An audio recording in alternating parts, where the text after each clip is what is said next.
Holy crap. People persist in doubting the evidence. Don't run and hide. Don't be afraid. Don't turn away any longer. The truth will set you free.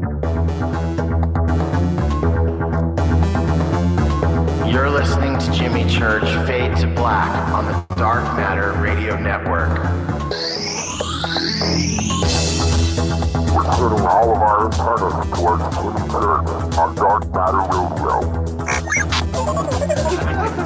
And now, your host, the captain of conspiracy, the prince of paranormal. This ain't your daddy's radio network show. This is Jimmy Church Fade to Black.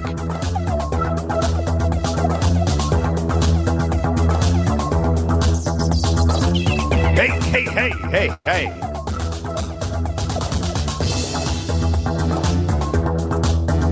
Oh, yeah.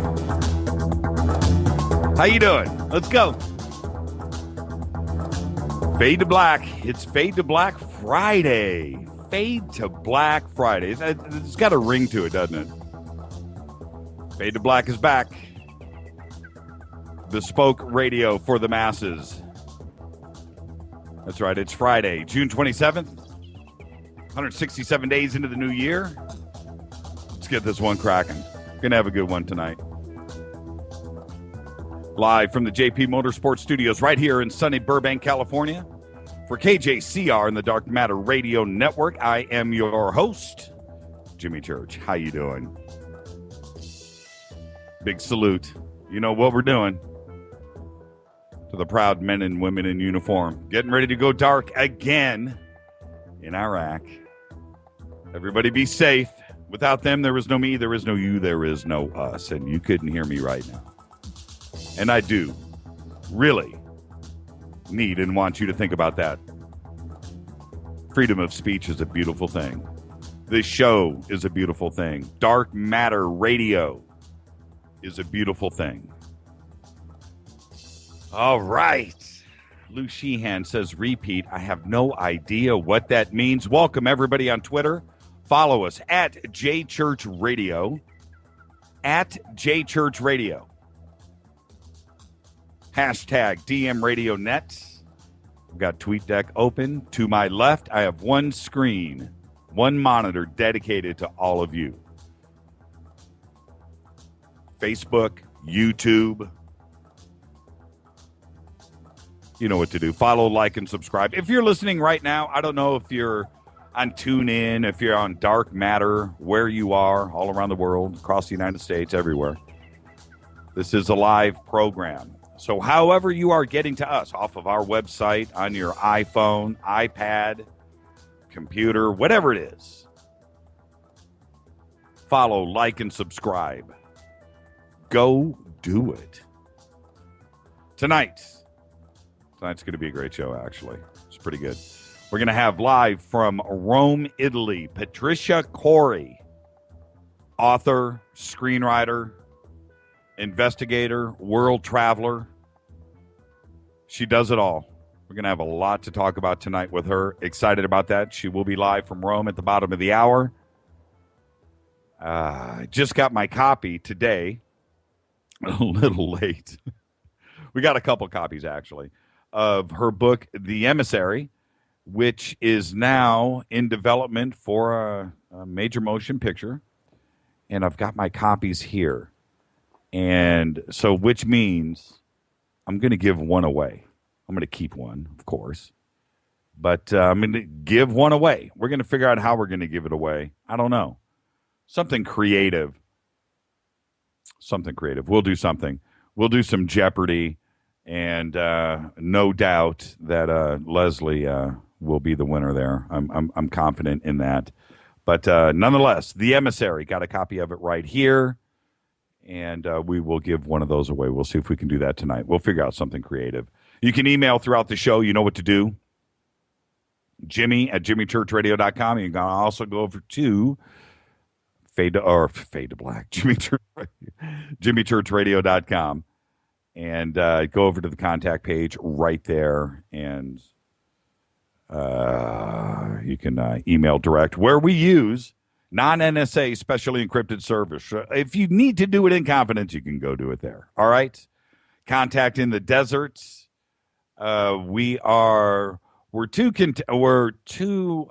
Just let me explain this. We will do the announcement next Friday, the next 5 winners, and no explanation needed. We're going to do that next Friday. We're 2 winners behind. We only have 3. I want to announce 5 at a time. There's a reason for that. Don't worry about it, but we'll do that next Friday. Current winners: Rick Sinnott, Brad Binding, Arturo Portillo, Shakira Blue Sun, Walter Lewis. Congratulations. All of you will be out there. We are going to broadcast Friday night. Go over to jimmychurchradio.com right now. Scroll down. I'm looking to see where it's like 3 columns down right there. Contact in the Desert. You can see the banner. Click on that. That'll take you over to our Facebook page where you can register to win a 4-day pass, all access, to Contact in the Desert. We're all going to be there. Myself, I'll be there Friday night to broadcast all of the winners. Everybody, you're going to come on the air with us. I pretty much talked to everybody that is going to be out there, inviting everybody on our broadcast Friday night. I talked to Richard Dolan this week. We've talked to Stephen Greer about this, David Wilcock, Nick Pope. We've talked to Jim Mars. Everybody's going to be out there. So Michael Tellinger. So come on out, hang out with us. I was listening the other night to a Laura Eisenhower interview. I can't wait to actually meet her in person. Myself, I'm actually excited about that. Next week, we will have Dr. Lynn Katay on, Phoenix Lights. She'll be on next Wednesday. She will also be out at Contact in the Desert. It's kind of funny when you look at the list of who's going to be there.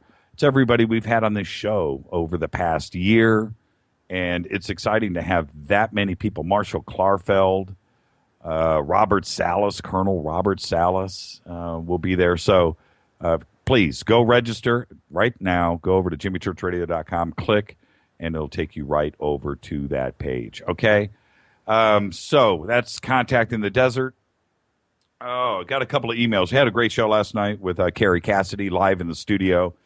It is a different vibe, isn't it, when you have somebody live in front of you and you can sit and just go back and forth and banter. And that was pretty interesting last night. And she knows a lot about a lot. And that was a good show last night. We'll get that posted up tomorrow. Had emails about that already and wondering when the rebroadcast is, when we'll get that up on YouTube. That will be tomorrow, including, tonight's show and Wednesday as well. Okay? A couple of emails I want to get to really quick.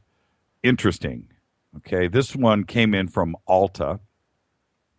She says, just listen to your interview with Miss Lalich. She's talking about Nadine Lalich. Learning that she was returned from being taken in a cross-legged position, as I was. I, too, had long 4-digit handprints around both of my arms, as if being held from behind. Also, her need to move to New Mexico within 6 months. I, too, within 6 months of being taken, had to move to New Mexico from the French Quarter, as she said she did from California. We experienced much high strangeness in those mountains of New Mexico. To move then to Denver and experience Columbine. That was from Alta. And she had a little bit more to say, but her point being, that there were similarities in both. And she doesn't know Nadine, but the comparisons of her experience of abduction and Nadine's were very, very, very similar. And I had the interest of, being so compelled to move to New Mexico from wherever you were living in the United States and planting stakes there because you needed to, you had to. I thought that was very interesting. So that was from Alta.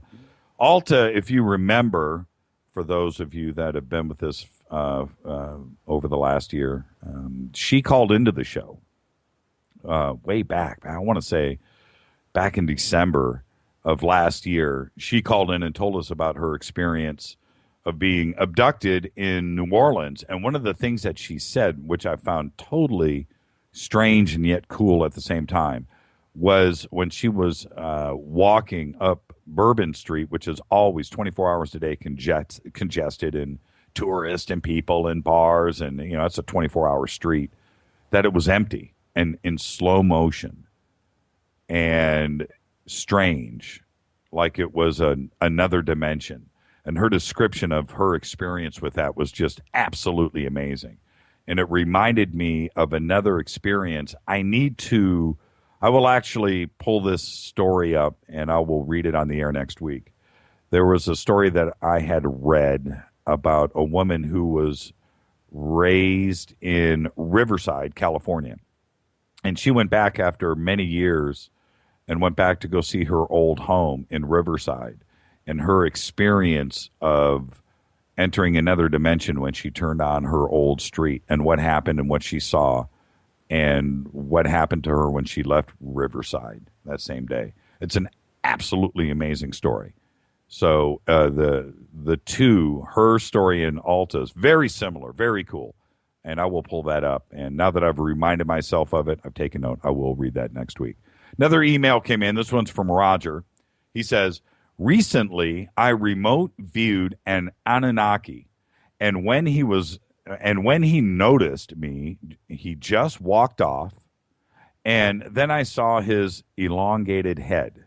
I thought he was in a cave at first, but found out later he was on an astral plane. When Ingo Swann remote viewed the backside of the moon, he was noticed by who was there also, and Ingo said somebody is on the moon, and they telepath us. Well, what was it, the Anunnaki that Ingo saw? They disregarded me like I was a fly, and when they noticed me, I think they are highly hyperdimensional, and I wouldn't want to screw with them. So the Anunnaki are still here in some fashion, running things.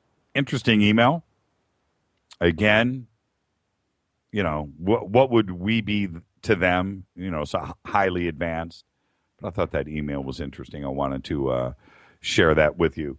Okay, so tonight, Patricia Cory. Next week, we've got Dr. Lynn Kate in the Phoenix Lights. I have wanted to speak with her about her experiences with the Phoenix Lights for so long. And we will have Dr. Lynn Kate on with us next Wednesday. Thursday, Stephen Bassett and PRG coming in with his update on everything that is going on with disclosure and Washington, D.C., and all of his efforts with that.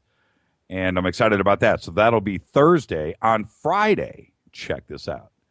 This is the one you want to write down. Well, they're all good, right? But next Friday is the 4th of July. And we will have a very special 4th of July broadcast with Adam Go Rightly. And that's when you phone the neighbors, wake the kids, because you need to lock everything up, bolt it down, and get ready. Because 4th of July, it's going to be fireworks in here at Fade to Black with Adam Go Rightly.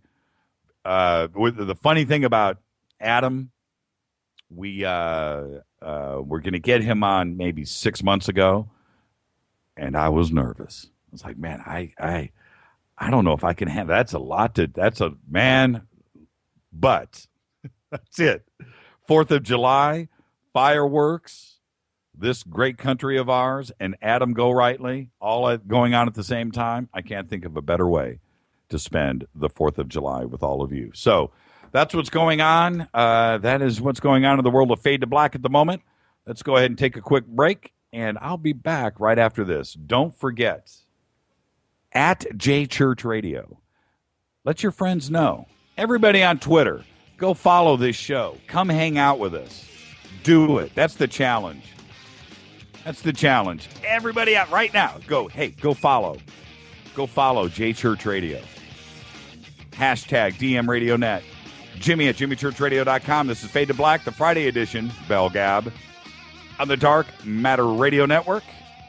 I'll be back right after this. Stay with us, everybody. Don't touch that mouse.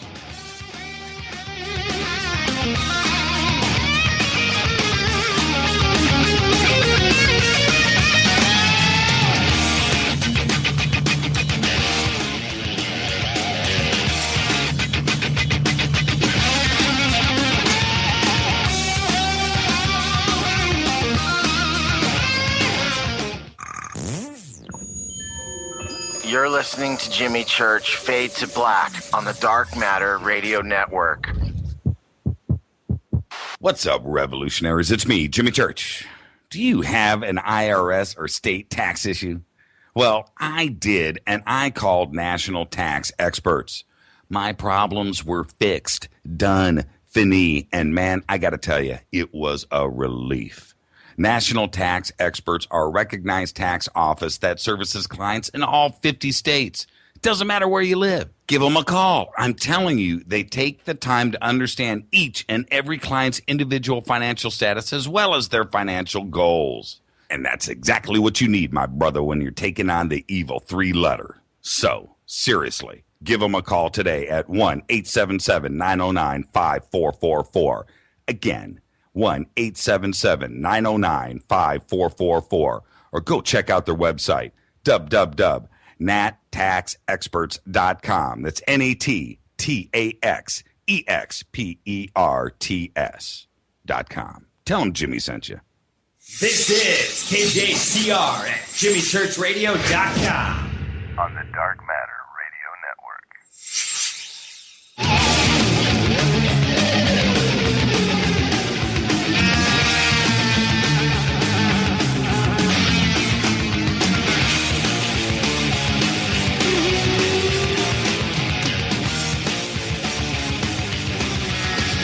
All right, everybody, welcome back. Fade to Black. Welcome, everybody, listening around the world, hither and thither, to and fro, back and forth, north and south, east and west, up and down. Drinking out of my Lynn Lewis Elvis cup right now. So excited. Patricia Cory in a few minutes. All right, couple of things I want to talk about really quick. Let's just get some stuff out of the way with this Malibu anomaly, this thing that we have discovered off of the West Coast out here. Yes, it is become newsworthy, and over the last few days, we've got a few different developments. Some I can talk about, some I can't, for obvious reasons. But right now, we are racing to get our research vessel lined up. We've got a couple of things going on right now. I will disclose this. We, not to let things get too far forward, but we are working with a director and producer out here in Hollywood, and was speaking with him today. We are about ready to make the real announcement on what is going on in the next couple of days. Hey, you know what? I got a quick call coming in. You know what? I'm going to grab it. Let's see who's on the line. Fade to Black. Is this Jimmy? And who is this? Yeah. This is Bryce Zabel. How are you? Bryce Zabel? Listen, I'm dramatic proof that you should never so cavalierly give out your phone number anymore. Bryce Zabel. You know what? I managed to defeat all the security systems. Here I am. I don't know how you got through the producer so easily. And, I'm doing the intro to the show, and I see something come in like that. So it must have been somebody important. And I guess it is. Listen, I got to tell you, I just took a wild shot to give it a call here, but I'm sitting here looking at these pictures on the iPad, and they're pretty dramatic stuff. Well, Bryce, and for everybody out there right now, Bryce, a former CNN correspondent, but on top of that, an alternate history guy. You've written so many great things. First off, there's on your mantle, the only thing you need up there is dark skies. You know what I mean? You can sit on that for the rest of your life. You're good to go. When you're sitting at Bryce, when you're sitting at the retirement home, yes. in 30 years, and you guys are playing pinochle, and you guys are sitting around bragging. Well, it comes around to you, and you go, "Well, I did dark skies." The conversation stops. Well, you know what I mean? Well, you know what? I think I will have that, and I appreciate it. But if these pictures turn out to be what they might be, then I don't want to be in a retirement home with you, because you will win that contest. Man, it would have to be some weak competition, I guess, sitting at the table. But listen, they're amazing. And what a world we live in, that you can find new mysteries to solve by Google Earth. I mean, what a incredible world we live in. Well, okay, so this is the question then. You know, your first, and I did see, by the way, I saw that you changed your Facebook, your Facebook. I did. Yeah, I did see that. Yeah, Bryce today changed his Facebook picture on his homepage to the Malibu base, and so. Well, I mean, obviously you were moved by it. What did you think? Yeah, what did you think? Well, I think a couple of things. First of all, without telling everyone exactly where I live, these are very close to where I live. So I was pretty amazed. You know, and you know, there's been all these reports over the years. I mean, look, here's what I would say. It's possible that this is going to be a real game changer. It's possible that you know, first of all, I applaud the fact that you're going to try to go down and take a look at this, because that's what needs to happen. I mean, I think the thing that is most analogous for me is you know, remember the old face on Mars, and when it was at a lower resolution, it was clearly a face on Mars, and then at a different resolution, it was clearly a natural formation, or it seemed like it. And there's been a lot of that stuff with the Mars stuff, where there was supposedly a light in the distance. There were supposedly rocks that had moved. You know, you start to look around, you're going to see anomalies. This is clearly an anomaly. I mean, there's no doubt about it. It is an anomaly. What that anomaly is, I don't know. I mean, I'm moved by it because it's so unique and otherworldly. On the other hand, I question whether we built it, because we would build something, humans anyway, or our military would certainly build something that was more evenly spaced. You know, so it no doubt. No, all of those, you have to consider each one of those. And yeah, if let's just say it's natural. Let's just say that. Yeah. Well, then, you know what? We've got one of the natural wonders of the world right off the coast of Malibu. We do. You know, yeah. So let's just, even then, even if that was the last, you know, check on the checklist, and that's what we come up with. What, you know what? It's a 2.5 mile by half mile tall platform supported by pillars, naturally, probably with an underground river flowing into the coast of California. You know what? That's pretty friggin' cool.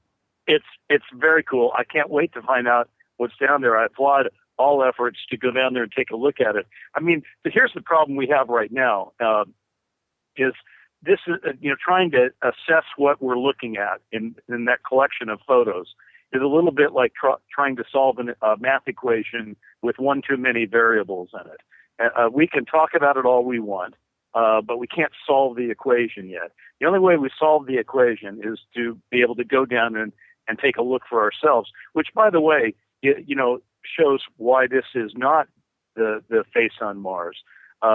You know, yes, we were able, through the use of the government, to go take a look at faces, you know, the face on Mars again. But, you know, we weren't about to go look at it and land there and look at it ourselves.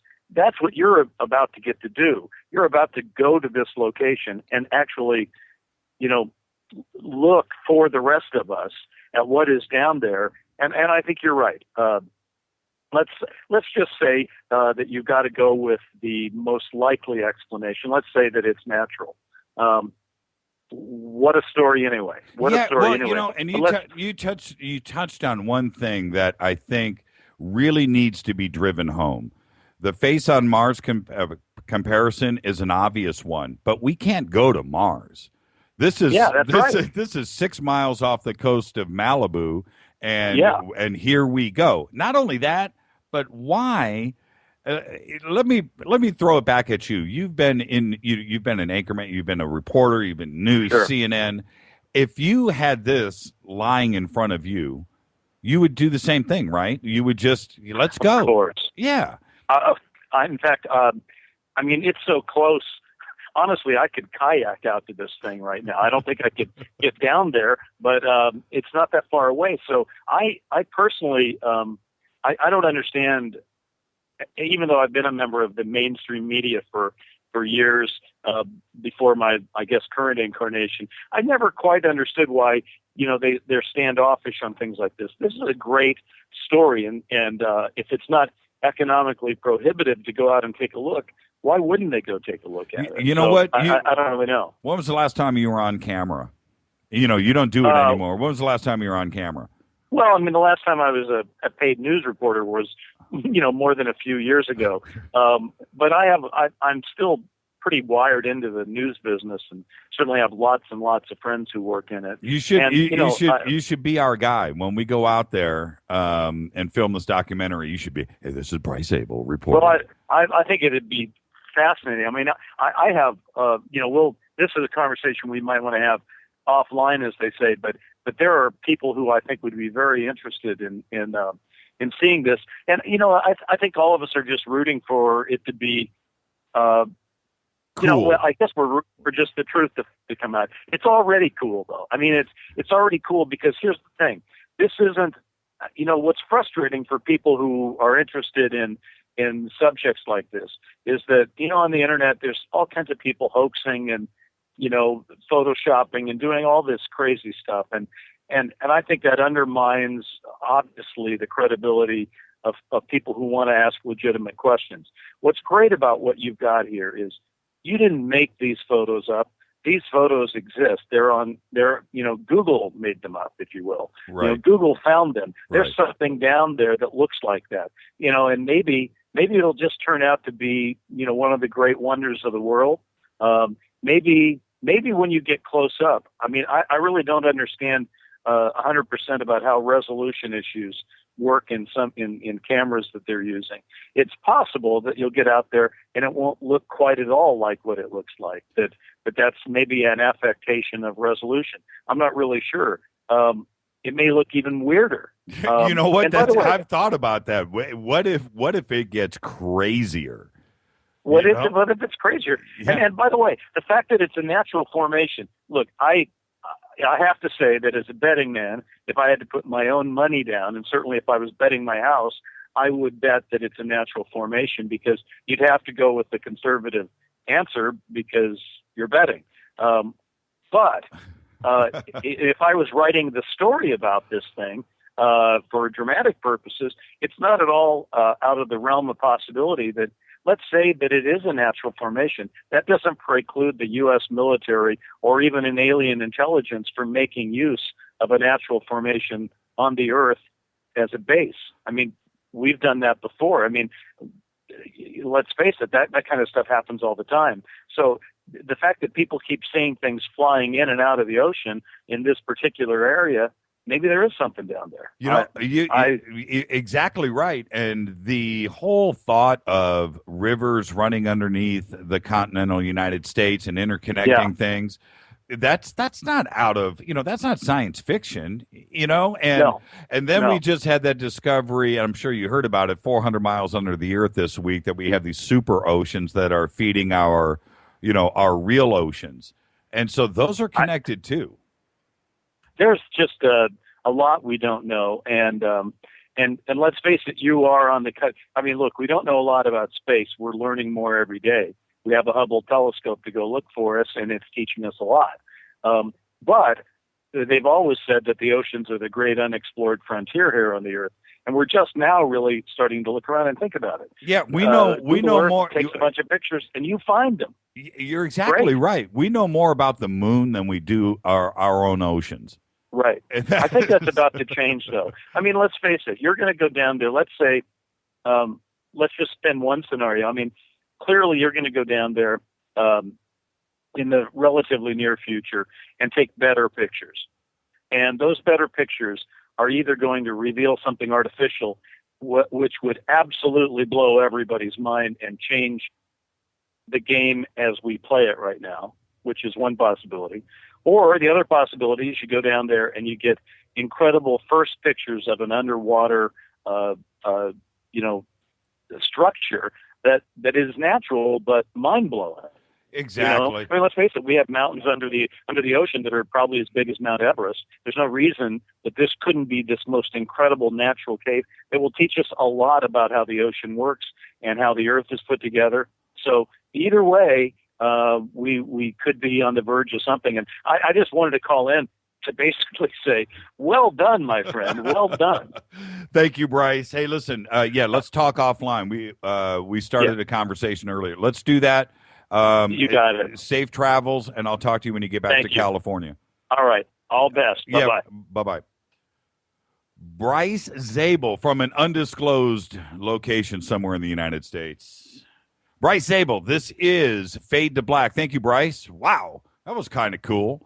So with that, we're at the bottom of the hour already. I didn't get to news. Well, Bryce Zabel, CNN, so, it all makes sense. I guess we can have it make sense. Let's take a quick break. When I come back, Patricia Cory. Next week, Lynn Katay, Stephen Bassett, Adam Gorightly. It's all good in Fade to Black land. Follow us on Twitter at JChurchRadio. Shoot me an email right now, Jimmy@JimmyChurchRadio.com. When I come back, Patricia Cory live from Rome, Italy. Stay with us, everybody. Fade to Black on the Dark Matter Radio Network. Hi, everybody. This is Rob Halford, the Metal Guard on JimmyChurchRadio.com. What's up? My name's Brian Taylor, Ninja Badass Extraordinaire, and this is JimmyChurchRadio.com. KJCR in your face. JimmyChurchRadio.com on the Dark Matter Radio Network.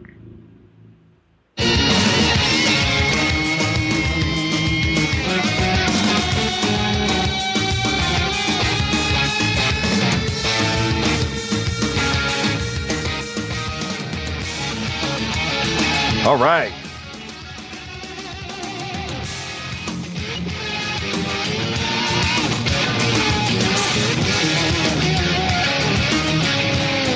Fade to Black. We are back. Fade to Black. Fade to Black Friday. Shoot me an email right now to Jimmy@JimmyChurchRadio.com. Thanks, Bryce. That was pretty cool. Out of nowhere. You got to love that. Let's see here. Okay, let me make a couple of changes. All right. Boom. Open up my email. Skype check. Yes, Patricia, we are all good. And I was just looking over at, before I bring Patricia in, I was looking over. I guess everybody wants to be called Black Faders. Is that what I'm seeing? Black Faders, Black Riders. Oh, Black Riders. I like Black Faders. It's kind of weird. Darth Vader Fader-ish. I'll go with that. Black Knights. I see that. Fade to Black Land works for me. Well, that's Fade to Black Land. All right. Oh, wow. I'm so excited. All right, let's go. Let's just let's move forward. Patricia Cory. Patricia Cory has been dubbed a real-life Indiana Jones by fans, the media, an inspiring icon of truth, and a living model of the adventurous spirit and seeker within us all. Internationally acclaimed author Patricia Cory is one of the most well-known and established authorities on the realms of the mystic, views of the world, and multi-dimensional reality that challenge the status quo. With 13 books published in more than 20 foreign languages, she has become a key voice in the alternative media for decades, bringing paradigm-busting information to the public since 1996. A former host of the popular radio show Beyond the Matrix, she has herself been interviewed on hundreds of talk radio and TV programs, including CNN, Coast to Coast, WABC, Playboy Radio, Urban Journal Radio, KJAC. I like those call letters. Those are my initials. KJAC Radio Montreal, 21st Century Radio, Fringe Radio, Unity FM, and a host of others. She has now turned her talent, check this out, to screenwriting, having completed a full feature script of her debut novel, an adventure thriller, The Emissary, just released through North Atlantic Books' Random House. Global Universal Entertainment has acquired the film and television rights, and the project is already in development for a major motion picture release. The intriguing sequel, The Keeper of the Crystal Skull, is already underway. I'm sure that will be Emissary Part 2. I would like to welcome to the program live from Rome, Italy, Patricia Cory. I humbly welcome you. How are you, Patricia? Patricia, are you with us? Oh, I lost Patricia. She was here. Oh, let me see here. Hold on. Let me check. Yeah, I've got you live, Patricia. I don't know why you are not coming up. Ba, ba, ba, ba, ba. She says she is on hold. Okay, but she hears me great. Patricia, I'm going to leave it live. Where are you? You got to love this. Oh, let's see here. Shall I run some music? I'm watching you. Hold. It's on the headphones. Okay, you know what? I am going to play some music. I'm going to take a quick break. Patricia was with us. She is not with us now. So, look, I'm going to take a quick break. Let's see what I've got going on with Patricia, and I'll be right back right after this. Listen, everybody, it's called live radio. We will figure this out. At JChurch Radio. I'll go ahead and tweet about this right now. Hashtag DMRadioNet. I'll be back right after this. Don't go anywhere, everybody. On the Dark Matter Radio Network.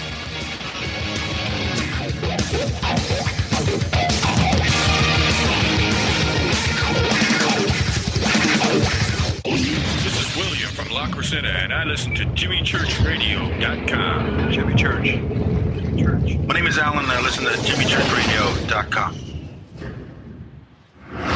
He's always giving it to you straight. JimmyChurchRadio.com. On the Dark Matter Radio Network. Hi, this is Rob Reiner from Anvil, and you're listening to JimmyChurchRadio.com. What's up? I'm Chris. What up? This is Kyle Massey, and you're listening to Jimmy Church Radio, the revolution.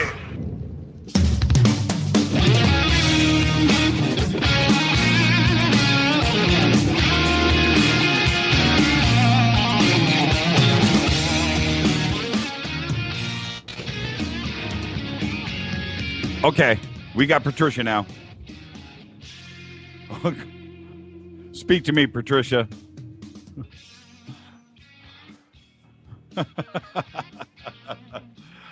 She says she is speaking. I don't understand why she is not coming through. Hold on for a second. Hold on. Let me do this. I'm going to do that. I'm going to clear that out. She says she is speaking. All right. Hold on. Hold on. I'm going to do this. Watch this. Boom. Boom. I don't have an engineer inside the studio tonight. You should be coming through, Patricia. I've got everything. You can hear me. Yeah, call me right back. Let's do a recall. Here we go. I'm going to do a recall. I'm calling you. Boom. Okay, hung up.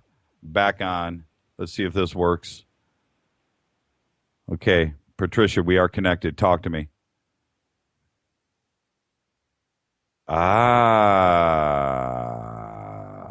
You gotta love live radio. You gotta love live radio. Okay. She can hear me. I'm gonna run some audio again. I don't understand. Patricia, just talk to me. Just say hello. Wow. Bizarre. Okay. With that, JimmyChurchRadio.com. I'm going to run some more audio. We got to figure this out. I can't figure it out. I don't know what's going on. She can hear me. Be back.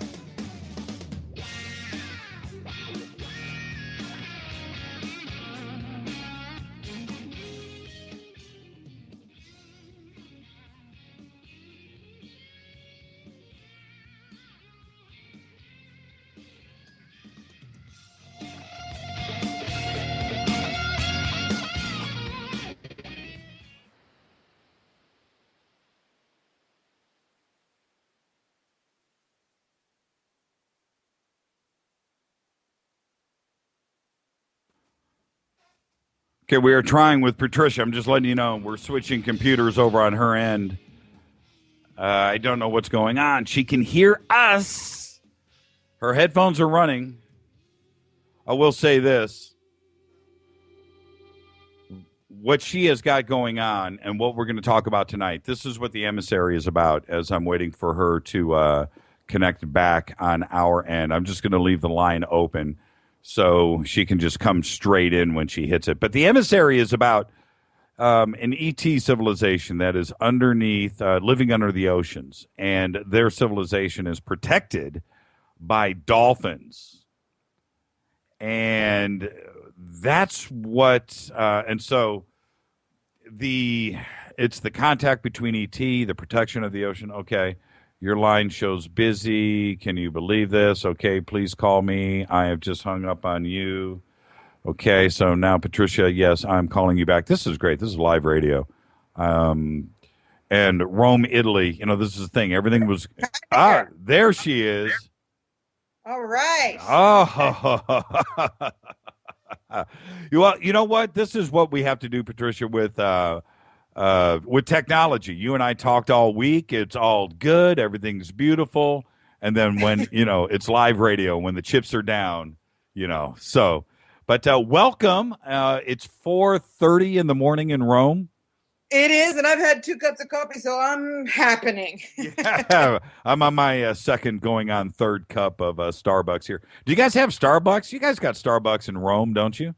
No, we don't, because we've got the best, we've got the cafe kind of started here, right? Well, well, that's my question. Wouldn't they run Starbucks right out of Rome? They've got a cafe on every corner, at least one. So Starbucks, I don't know if they'll get in. But yeah. I made a funny comment to a couple of my readers when I was talking about the show tonight and said, doesn't it just look like there should be a Starbucks in that hub underwater? Yeah, right. I'll tell you something really funny. And this is the truth. And I'm sure it is still there. So I want anybody listening right now in Vancouver to tweet to us at JChurch Radio and tell me if this is still true. So I'm in Vancouver. I go to downtown, the crossroads of the main bustling part of downtown Vancouver. And I'm meeting a friend there, and he goes, yeah, there's a Starbucks on the second floor. Let's go. I'll see you there. So I go downtown. I see the Starbucks. I go upstairs and sit down and order coffee, do our thing. And I'm looking out the window across the square at another Starbucks. They've got 2 Starbucks across the street from each other in Vancouver. It's wild. I just did a tour in the United States for my book, and I was in Macy's in New York.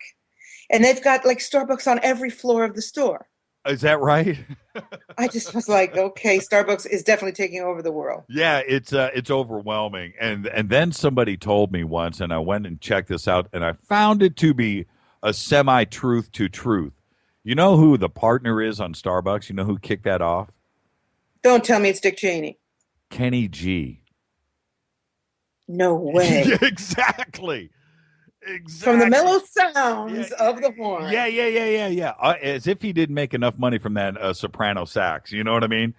But but it's Kenny G that is raking in those Starbucks bucks, and or was. I don't know if he's. But definitely, I think a big chunk of that startup money came from Kenny G. No joke. All right. Wow. So now I don't know where. Honestly, to get started with you, because and when you and I were talking this week, our ideologies, both of our mindsets, come from a very similar place, and the places that you have been, the reasons why you have been there, the reasons why you write about the stuff that you write about. And you've been a radio host for a long time, so. Our similarities are astounding. So we can go in any number of directions tonight, and I don't know where to get started. So let's start here. Oh, by the way, I got the books today. I've got my copy. Yeah, I got my copy of the Emissary here. We've got the extra copies that we're going to be giving away. Thank you for that. Yep. Thank you. So, but let's start. Let's start here. Well, I'd love to talk. To congratulate you, first of all, for I just heard you talking to Bryce, and you're saying that you're going to be going to this structure. That is awesome. Well, that's what, that's we don't have a choice. There is no other option on the table but to do that. And what is so cool, I'm glad that we found it in our backyard. It's just down the street. Amazing. Yeah, right here. We're in Burbank, and and Malibu is right there. I'm thankful that it's there and not off the coast of Greenland, because then that's a whole nother expedition. But it's in our backyard, so we don't have a choice. We have to go out there and find it. But what is it, 6 miles off the coast? 6.66. That is just ridiculous almost, isn't it? It's just begging for a visit. And why it hasn't been, fully. When you have explorers going across the United States for 200 years, just discovering things, 300 years, and then, going to Antarctica or all over, searching for El Dorado or all over the Mayan temples. And we're doing all of these great things, and Göbekli Tepe, and for you've been all over Asia and Mexico and Egypt, and you've been all over Europe, and you've been down to Peru. So you've done all of these things too. But here we have just what potentially it's just an amazing thing right off of our own California coast. And why that hasn't been sought out, I don't get it, and I don't understand. I really don't. Well, unless there are forces that don't want people exploring it. Which, I hope you got an insurance policy. No, it's called bail money. That's what it's called. It's called the bail fund. But before we get to that, and we have so much to get to, but what happened? This is the only softball I'm going to throw you tonight. So here it goes. So get ready to catch it. What happened in your life? And also you're a woman kind of in a man's world too as well. And so how do you fight that fight? But what happened where you just went down this road? It's an interesting path to take, and you took it. So what stirred the emotions where you went here? Here being tripping around somewhere between realities? Yes, totally. All right. Well, I was a psychic child, and at 4 years old, my mom said, I walked into the kitchen and said, I need for you to know that I'm not from this universe. And this is back in the 50s, which was then not language that people were throwing around. So I've got this imprint coming in, and I had a wonderful mother who really nurtured that and allowed that space to grow. So from childhood, I've just been on a different path than most people. And I've had various moments where it's really peaked. I remember when I was 12 or 13, I was trying to get my hands on the Blue Book report and talking about aliens and being relatively ostracized as a kid. And things have developed very powerfully recently. Back in 1996, I got into the Julia Sett crop circle because I was in England doing a color therapy course. I dreamt that I was flying over Stonehenge, and I saw this gigantic spiral in the field.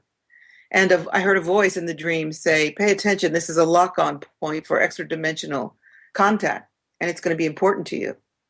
I woke up, it was 4 o'clock on the dot, drew this out. I was in a college, and so I was lodging with other students in this workshop. And when everybody woke up, I showed them the image. And it turns out we went to Glastonbury, and I see this same image on the wall. I had never been in a crop circle and had no real understanding of crop circles back then. I thought they were burn marks left by Kraft and Russian fields or whatever. Right. So they got me into the crop circle, and I had an out-of-body experience there that lasted 2 hours. And after that, I started bringing through a lot of information that was very avant-garde at the time. Like 1996, I'm already writing about HARP, crop circles, and all kinds of other genetic manipulation, other things that weren't coming out yet, not even in the alternative world. And it's just been forward ever since. With crop circles, and that's an interesting subject for us here. And we've had Nancy Talbot on, and she's probably one of the foremost researchers, if not, the flag waver of crop circle research. With your original revelations with it, how do you feel today about the crop circle phenomenon? Do you think it's ET? Do you think it's a natural, some kind of, photon some weird atmospheric creation? Or is it Is it just a man-made phenomena that we're having fun with? I think that it was very real for many years, and that I was very blessed to get into that Julia set crop circle, because I'd love to tell you more details about that if we have the time of the phenomenon that were going on in that formation. But now, it's 2 years now. And by the way, I've been in crop circles every year for 16 years. Last year, I had no desire to go. This year, everything is very flat. I wrote an article recently called "Is the Phenomenon Coming to an End?" Right. And I really believe that there's nothing very exciting going on. In fact, Charles Mallett, who runs the Silent Circle Cafe, we just had a chat yesterday. And I said, Charles, on the record, can I quote you? I mean, what is your understanding of what's going on? And he is there on the land, walking through every single crop circle. And he said, to date, Patricia, there is nothing resembling a genuine formation in the fields. That's not to say that something might not happen. And so, yeah, there's a lot of people making these formations now. They just don't have that zingity-doo-dah they had in the past. Yeah. And then, excuse me for being lengthy, but there's also the guy that's making these outrageous formations in the snow. I don't know if you've seen them. No, I haven't. Oh, my God. The guy does these, and he does them right in front of people. And they are crop circles non plus ultra. So it sort of defies the idea that a human being could not possibly make the geometry. So it's, I don't want to squash anybody's bubbles, but I personally am not psychically, I just am not drawn to them anymore. Well, the thing is this. I wish that there was just a debunking video of somebody going, or no, videos, like there's one after another of these getting created. Me personally, some of these really, really, really complex. I love art, so just in art's sake, some of these are just fascinating to look at. There's no doubt about it. But I would love to see how somebody gets a crew in there and gets that kind of geometry down before the sun comes up. How are they getting that done in such a precise and the creative mind that is behind it? If that is what's going on, I want to know. I want to know how they're doing it and how they're getting it done. Or I would love to have a video that was right there of no humans creating it. And let's see that with all of the video cameras that are out there and security and stuff. I think today would be easier to capture either somebody creating it or something else creating it. That's what I want to see how it is getting done.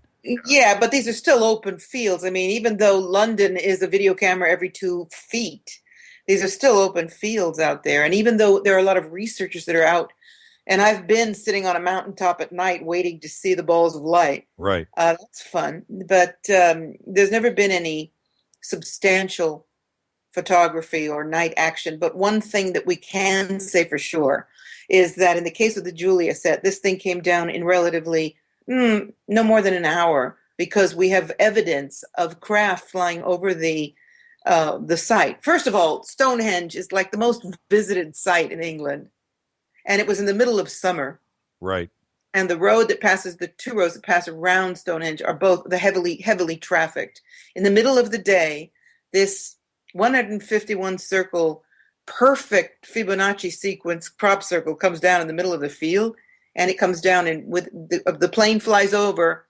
I mean, this thing was gigantic. It was about 8 or 9 times as big as Stonehenge. Right. Nobody sees this happening. And, nothing. Well, no people in the field. Yeah. And there was. This is the thing. And correct me if I'm wrong, but there was photographs of that field shortly before with nothing on it, and then suddenly, there was like it was created within a few hours. Or did you just say 1 hour? I want to make sure. It was 45 minutes, estimated 45 minutes. Right. And that's incredible to me. And when you look at, and it is a Fibonacci sequence, and it is huge, and truthfully, to me, it's one of the, it's artistic is what I want to say. It's not haphazard. It is done with care. And it's perfect. It was perfect. And if you talk to a lot of people, the researchers that were involved at that time, we all agree that that was the crop circle par excellence. I mean, this what you felt in there was so all-encompassing. There were plasma sphere. Even people that aren't psychic were seeing these things. I personally ran into men in black. There were plasma balls. My hair was standing straight up. It was something remarkable. And I've been every year back, and I've been in some other remarkable formations. So, what I can say is at the moment in England, nothing, even though there are a lot of people that really want this, they want to believe it.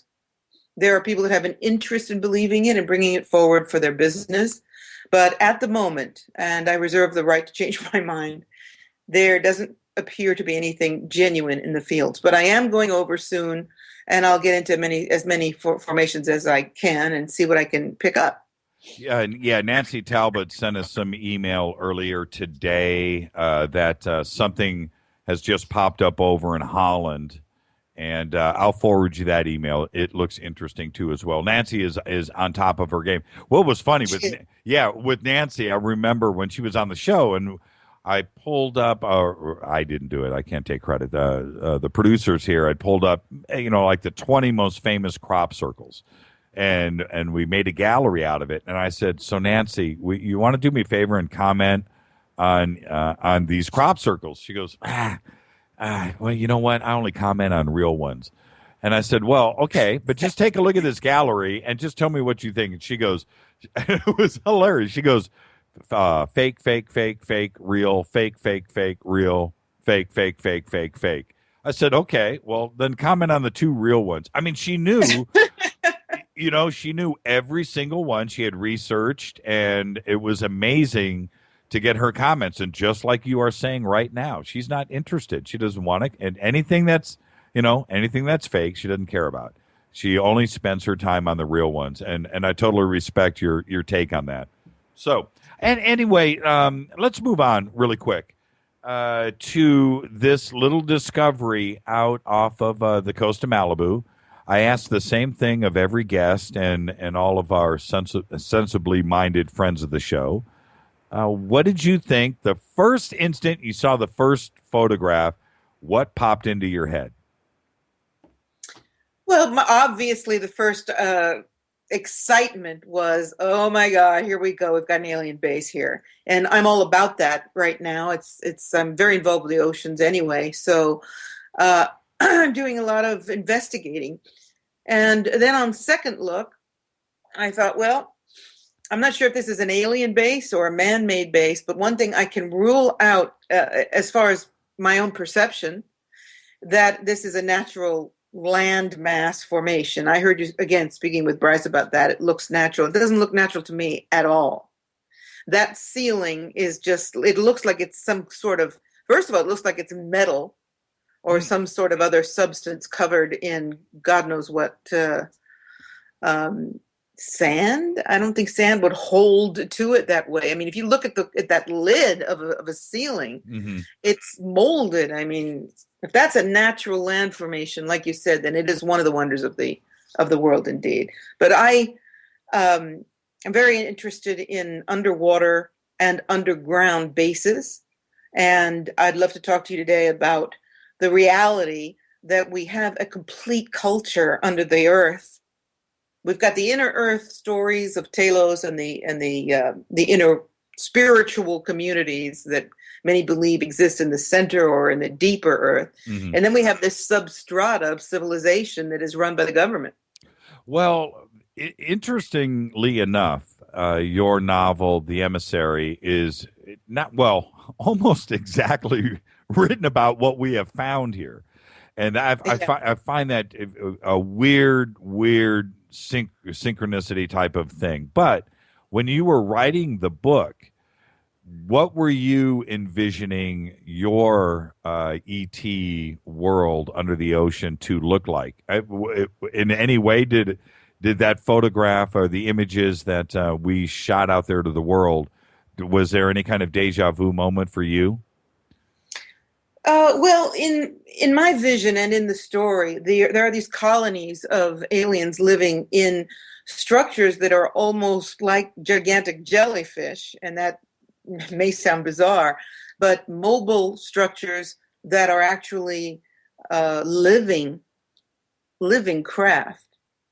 Okay. And that's a very exciting idea, that there could be, we always imagined spaceships and craft as metal and based on our concept of what a UFO is and our own development technologically. But I think it's very possible there could be other alternatives. And one of them might very well be a colony of biological craft that are adapted to water, that can house conscious beings, house even a civilization, and that can move around. And the theme in the Emissary is that the government's after these colonies, but they keep zapping in and out of the dimensions and escaping persecution, which I like. Okay, well, tell us about the Emissary a little bit. I mean, I kind of got into it while we were testing the Skype earlier, but take us through the Emissary. And obviously, it makes a great movie. And I have to ask the obvious question: when you wrote it, were you seeing screenplay too as well? Because it's kind of epic, if you know what I mean. It's wide. It's a big picture. Thank you. Well, the truth is, I wrote the screenplay first, which is off the charts, because I'm a channel. I've got non-fiction. All of my books are non-fiction before the Emissary. And I woke up one morning and I said, okay, it's time to make a movie, because we have got to get past the alternative community and start talking mainstream fast here. So without any experience, I went on the internet and looked up how to write a screenplay and got software. And I swear to God, without any experience, I just started whipping out this screenplay. So the screenplay came first. And so a lot of people that are reading the novel say, it's so visual, I'm like there. And perhaps that's because I wrote the screenplay first and wrote it for the camera. So yeah, it is very, very visual. And it was a great, exciting journey to switch my, let's say, genre as a writer to write a screenplay and then follow it up with a novel. Very excited about it. And well, yeah, isn't it kind of weird how you and I we connected up probably about a month and a half ago about you coming on the show, but it was before the Malibu discovery, and that's kind of weird. I find that a little bit strange, but it gives us something really interesting things to talk about and the similarities between the two. And then I have to ask you the direct question, which I kind of did earlier. You write about things that are generally covered. This is the pink elephant in the room, but that are, it's kind of a man's world. And so you're out there investigating ET or underground bases and government conspiracies and HARP and all of these things that are, and you're a woman. Were you ever, swimming upstream with that? And did, people take you serious when you start to research novels like this? Wow, I never ever thought I was limited as a woman. It never dawned on me. Let me think about that. Yeah, I guess there is a dominance of men in the alternative community, and too often I think women are labeled as woo-woo and talking about angels and other aspects of alternative information. And I'm not. I'm a sensitive and I'm a healer too, but my passion is what makes this planet tick and what's beyond. And it's always been since I was a kid. So I just don't never felt in any way limited. And I just keep trucking forward, I guess. I don't feel limited or in any way hindered by the fact that I'm a woman. If anything, what a celebration to be in that much power. And by that, I mean, I'm not speaking from an ego there, but the power of just moving forward with your mission and not worrying about the details. Sure. I got a quick tweet that came in, so I'm just going to hit this to you really fast. What was the software that you used to learn how to write a screenplay? Final Draft. Oh, everybody knows Final Draft. That's what I used. It's easy peasy. Yeah, Final Draft is amazing. So there it is. There you go, Final Draft. We we goofed around, Rita and I, years ago. We had a screenplay we wanted to write, and it was Final Draft that we used. It makes it so easy that it's almost a no-brainer. As long as you've got you're writing from the gut and you've got your story in your mind. And I'm a very unconventional writer. I don't have a plot plan. I don't have all the plot marks that you're supposed to have. I just write from the gut. And the story just pours out. And what's exciting, and I'm sure as a screenwriter, is that suddenly the story starts telling itself.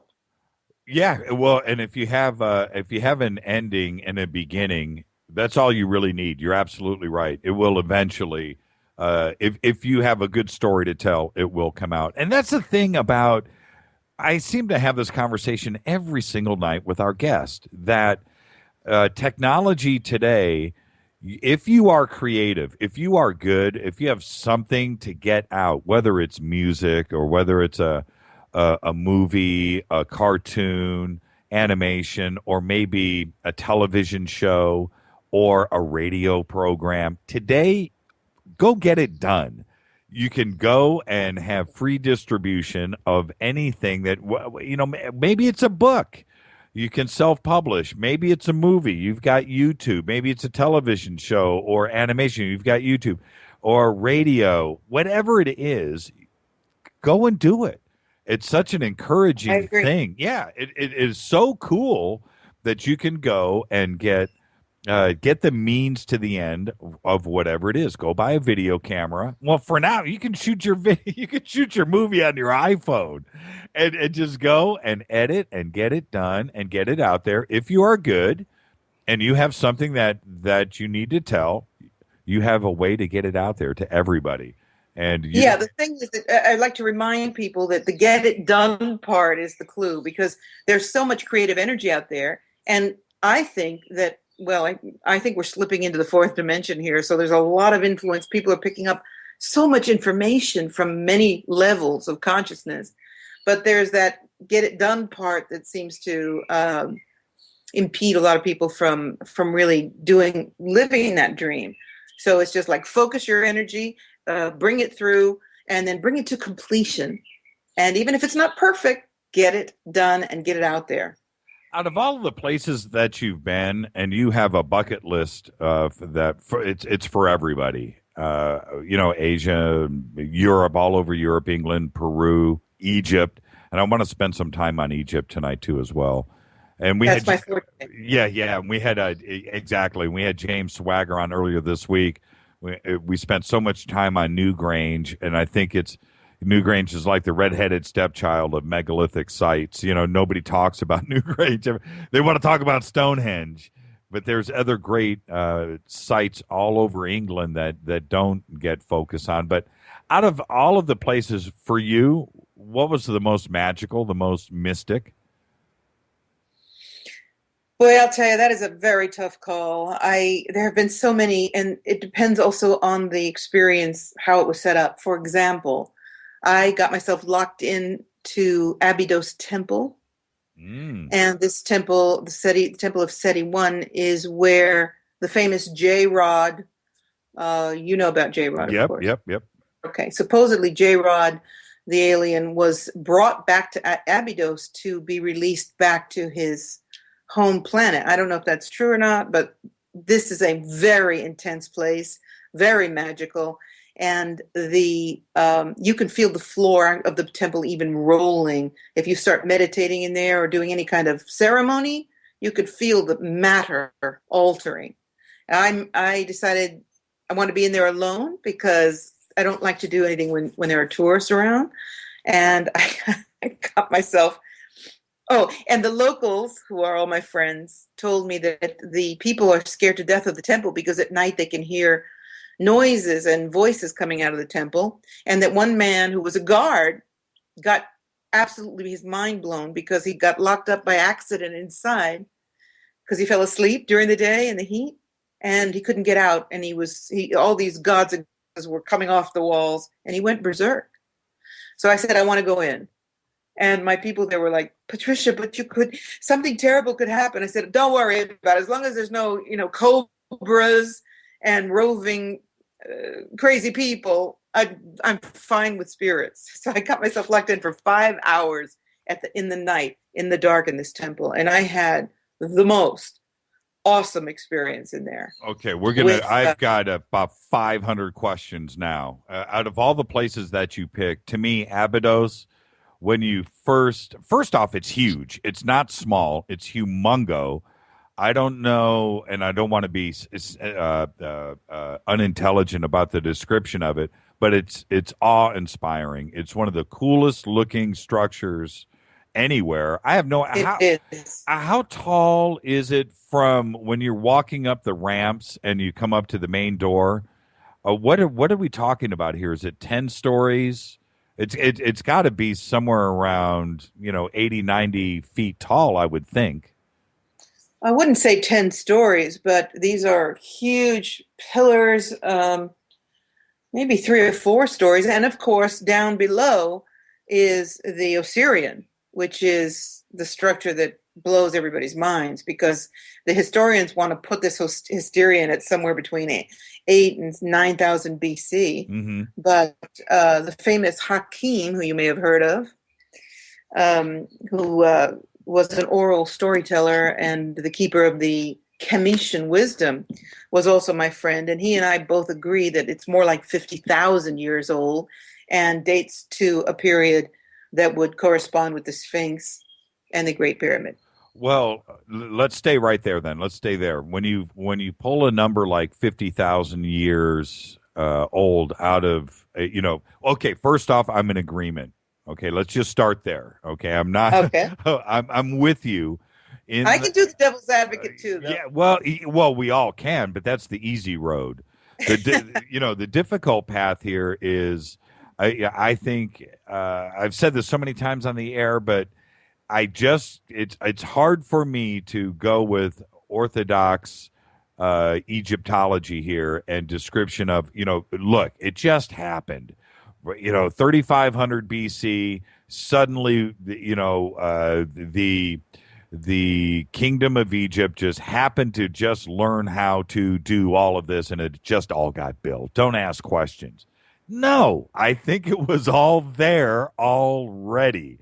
And that's you don't have that kind of ramp up in knowledge overnight. It just doesn't happen. And that's what they want us to swallow. So let's back up. Let's go with this 50,000. Why would you put a 50,000 year mark, 45,000, 55,000? Why that number? Where does that come from? Well, that number comes actually from Hakim, who unfortunately is no longer with us. And he, have you heard of Hakim? Yes. Okay, so I spent a lot of time with him. He was a dear friend, and he put that number there. And I said, why 50,000, like you're asking me? And he said, Patricia, because this is when the Kemetian civilization was interacting with species from beyond the planet. I said, okay, that works for me. But the structures are completely erroneous to the other levels of civilization, the Sphinx, the Great Pyramids, and the Osirian. First of all, the gigantic granite slabs in the middle of the desert just don't work. I mean, we know supposedly they come from Aswan, but these are gigantic 80, 100, 120 ton slabs of granite in these very primitive almost, not primitive though, but something not unlike Stonehenge, which also is dated incorrectly, but sitting in the middle of this desert, for whatever reason, it doesn't jive with any of the history that so-called 8,000 or 9,000 years BC would be imprinted with. There are no carvings on the Osirian, except for there is a flower of life symbol, but that could have been added later. There are no carvings, no hieroglyphs in the Great Pyramid, etc. So first of all, my take on the Great Pyramid, and that's when I got Hakim's attention as a credible person. And he asked me about what I thought of the pyramid. And the rhetoric from the standard archaeology is that they kept attempting to make a pyramid, like the Red Pyramid, like the Step Pyramid, pyramid. Yes. Step, etc., which are all crumbling and falling apart. until they finally got it right and they produced the Great Pyramid. And I said to Hakeem, no, the Great Pyramid was the first pyramid. And they spent the rest of their years trying to figure out how to make another one. And gave up. And gave up because, it's like, and he said, exactly, Patricia. And we have such wonderful information. Christopher Dunn comes out with this wonderful information about the Giza Plateau as a power source, and a lot of exploration into what the pyramids really are doing there. But one thing's for certain, you can see them from space. It's the only artificial structure, I believe, to this day that you can see from space. Or that, let's say, no, now we've got Google, but from space, from another source, these pyramids can be seen from quite a distance, eh? There's one other thing that I just wish that the authorities in Giza, in Cairo, would allow us to do. I know that there are other rooms there inside the Great Pyramid. There's no way that what we know about it now is all there is. I know that there are other rooms there, and they just won't allow that type of research. And they just, no, that's it. They by stopping us, and also underneath the Sphinx too, and what could possibly also be underneath the Great Pyramid. And they won't allow real ground penetrating radar or other radar to research the Great Pyramid itself, because, what do you think about that? Do you think there are other rooms inside the Great Pyramid that we just don't know about that are waiting to be discovered? Yes, I agree with you. And in fact, some years ago, what was it? I think 2000, when they closed the pyramid for cleaning, finger quotes, and it was closed for a year for cleaning. Now, I got back in there at 4 a.m. in March of that year after they opened it back up. And it wasn't any cleaner than it was when I went in before. So they were doing something in there, and they had total access to the pyramid with no tourists allowed near it for 1 year. 1 year? Now, if there are only these tunnels,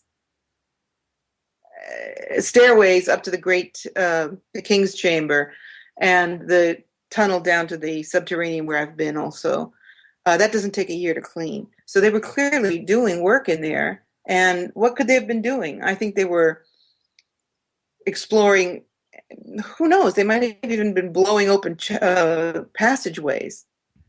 But yeah, I agree also there's more to the pyramid, and there is a whole world underneath the pyramid. Underneath the whole Giza Plateau is supposedly Swiss cheese. Yes.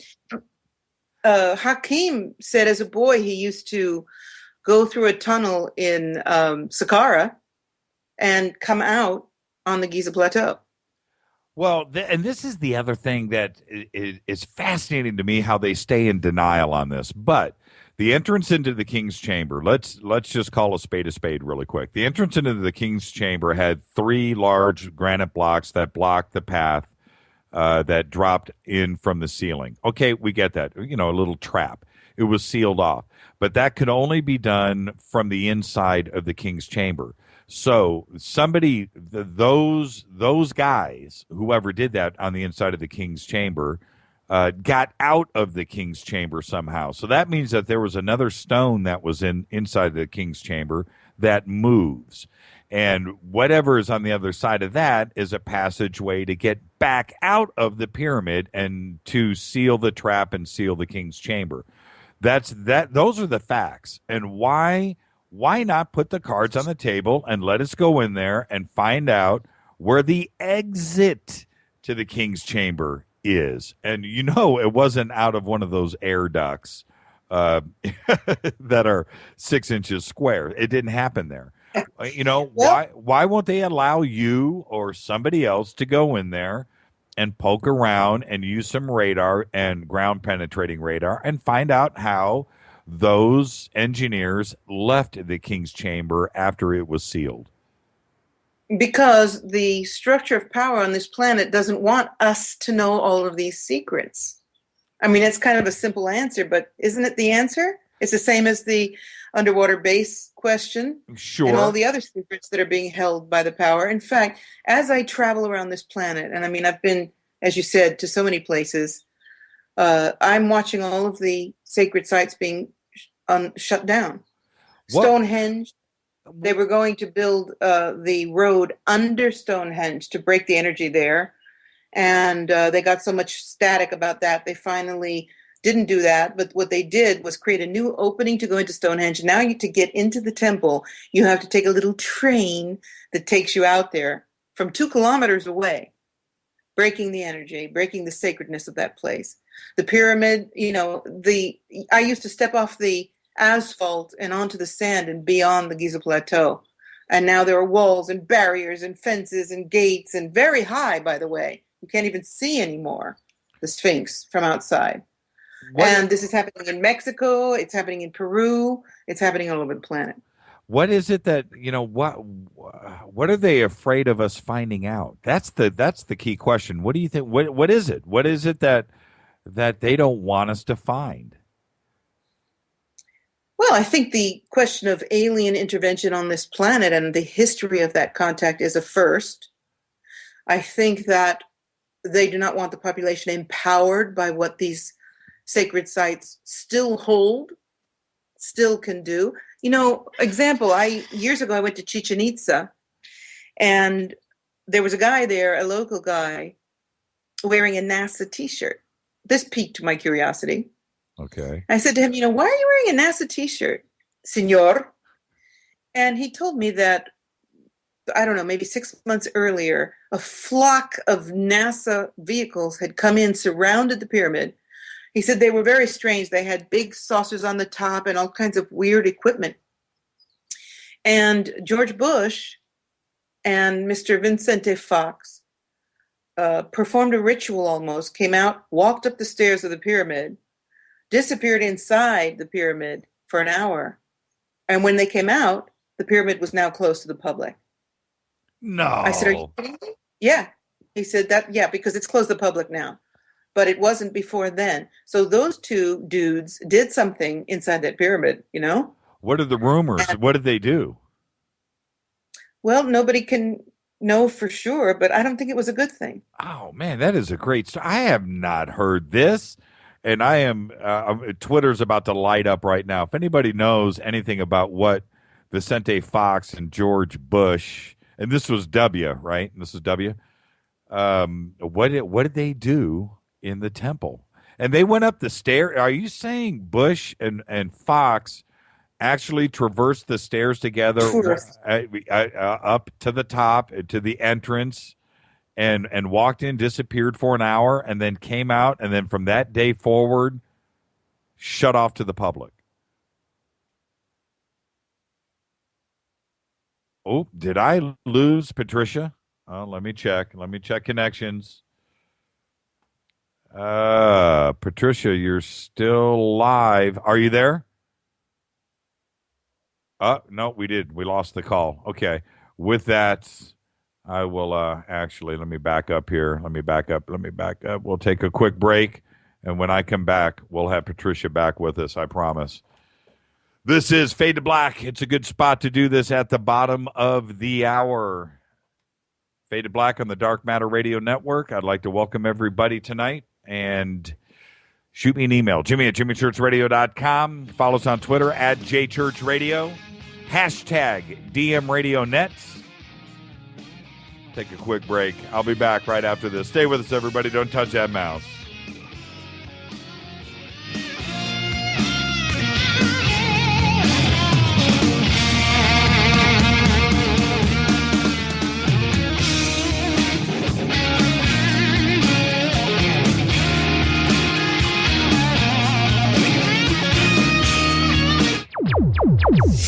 Despite popular opinion, reading a book will not make you smarter. But listening to Jimmy Church will. On the Dark Matter Radio Network. He's always giving it to you straight. JimmyChurchRadio.com. On the Dark Matter Radio Network. Erica, Brittany, Gabby, and you're listening to JimmyChurchRadio.com.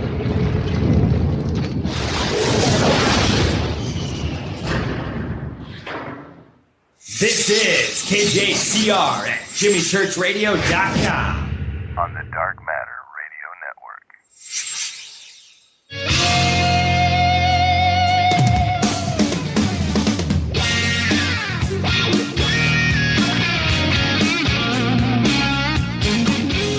Network. All right, everybody, welcome back. We got Patricia back with us. We reconnected. Here I am. Yes. Fade to Black on the Dark Matter Radio Network. Got any questions for Patricia, by the way, go ahead and you can tweet or email in. You know what the email is, Jimmy at JimmyChurchRadio.com. Twitter is at JChurchRadio. And I'm doing a couple of things here really quick, Patricia. Okay, I got that. I'm done. I'm reset. So let's Jimmy at JimmyChurchRadio.com, by the way. And let me make sure. I was overlooking at some other stuff. Okay, we've got a couple of questions that have come in via email. Let's see what we got. What does she think of the movie The Deep? Any similarities to what she thinks really exists underneath the Earth's oceans? Are these folks friendly? What do you think about that? Oh my God, I'm so embarrassed. I haven't seen this movie, The Deep. We're not talking about The Abyss. No, The Deep was I think this person is referring to The Abyss, because The Deep was that movie with Jacqueline Bisset. I think right. I did see that. Yeah, with the giant eel off of the coast of the Bahamas. Actually, that was a pretty cool movie, actually. It was a great movie. And of course, everybody loved watching her. Okay, easy now. But yeah, you're right. Well, I was 10 years old when that movie came out, and yeah, her and the wet tank top is what you're referring to. So, but anyway, no, or was it Jacqueline Bisset, or was it Catherine Bach? It was Jacqueline Bisset. Okay, it was Jacqueline, but no, The Abyss. Well, I think that whenever you're talking about 3D. You're talking about the potential polar fields where dark and light are in constant conflict, or let's say seeking resolution or in imbalance. And it appears to me that that would be the case with three-dimensional and maybe higher dimensional or alien beings as well. So I would assume from that basic principle that there are going to be dark and light aliens. And I think we've got some dark ones doing some pretty upsetting things in the inner earth. And that we will also have forces of benevolence. Oh, I hope I didn't lose you again. Oh, no. Yeah, it dropped again. Well, and it's part of the bigger scheme of things. Okay, you're back. Yeah, it's weird. I have got a great connection with you, and I don't know why. But, it's Rome. Who knows what kind of Cisco servers that we are switching through by the time we get to you over there. I want to come back to the Giza Pyramid. Did you ever spend the night in the King's Chamber? I didn't spend the night there, but I have spent 4 hours in there alone. Alone, okay. When I talked to Robert Schock about this extensively and his experience, and he was allowed quite a bit of alone time there, and he did spend the night alone in the King's Chamber. Now, I can't imagine what would go through mentally, what kind of changes you would go through, and then exit the pyramid and come out and watch the dawn come up, and what would happen to you overnight there. But you spent 4 hours alone. Can you talk to me about that and what happened from the beginning and at the end of that 4 hours? Where were you, if you know what I mean? Well, the so-called sarcophagus is really a teleportation mechanism. In fact, when that sarcophagus was in a different position, supposedly inside the King's Chamber, and I don't have proof of this, but this is the story, several people died inside the pyramid. Have you heard of this? Yes. Supposedly, when it was in that position, I think 4 or 5 tourists died lying inside the sarcophagus, and that's one of the reasons why they moved it.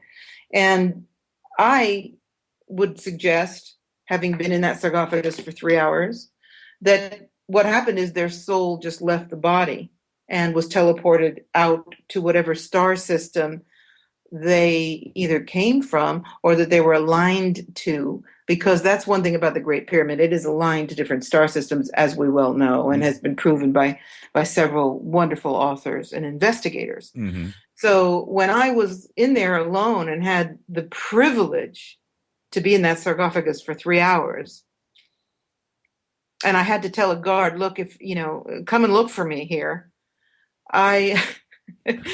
Oh, man. I was I couldn't get back into my body. It was everything I could do with the help of the guard, who said, please, madam, come back, come back.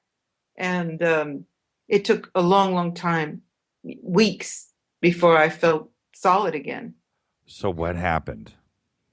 Well, I had this incredible memory of a journey out into a stellar environment, exploring, seeing myself zipping through.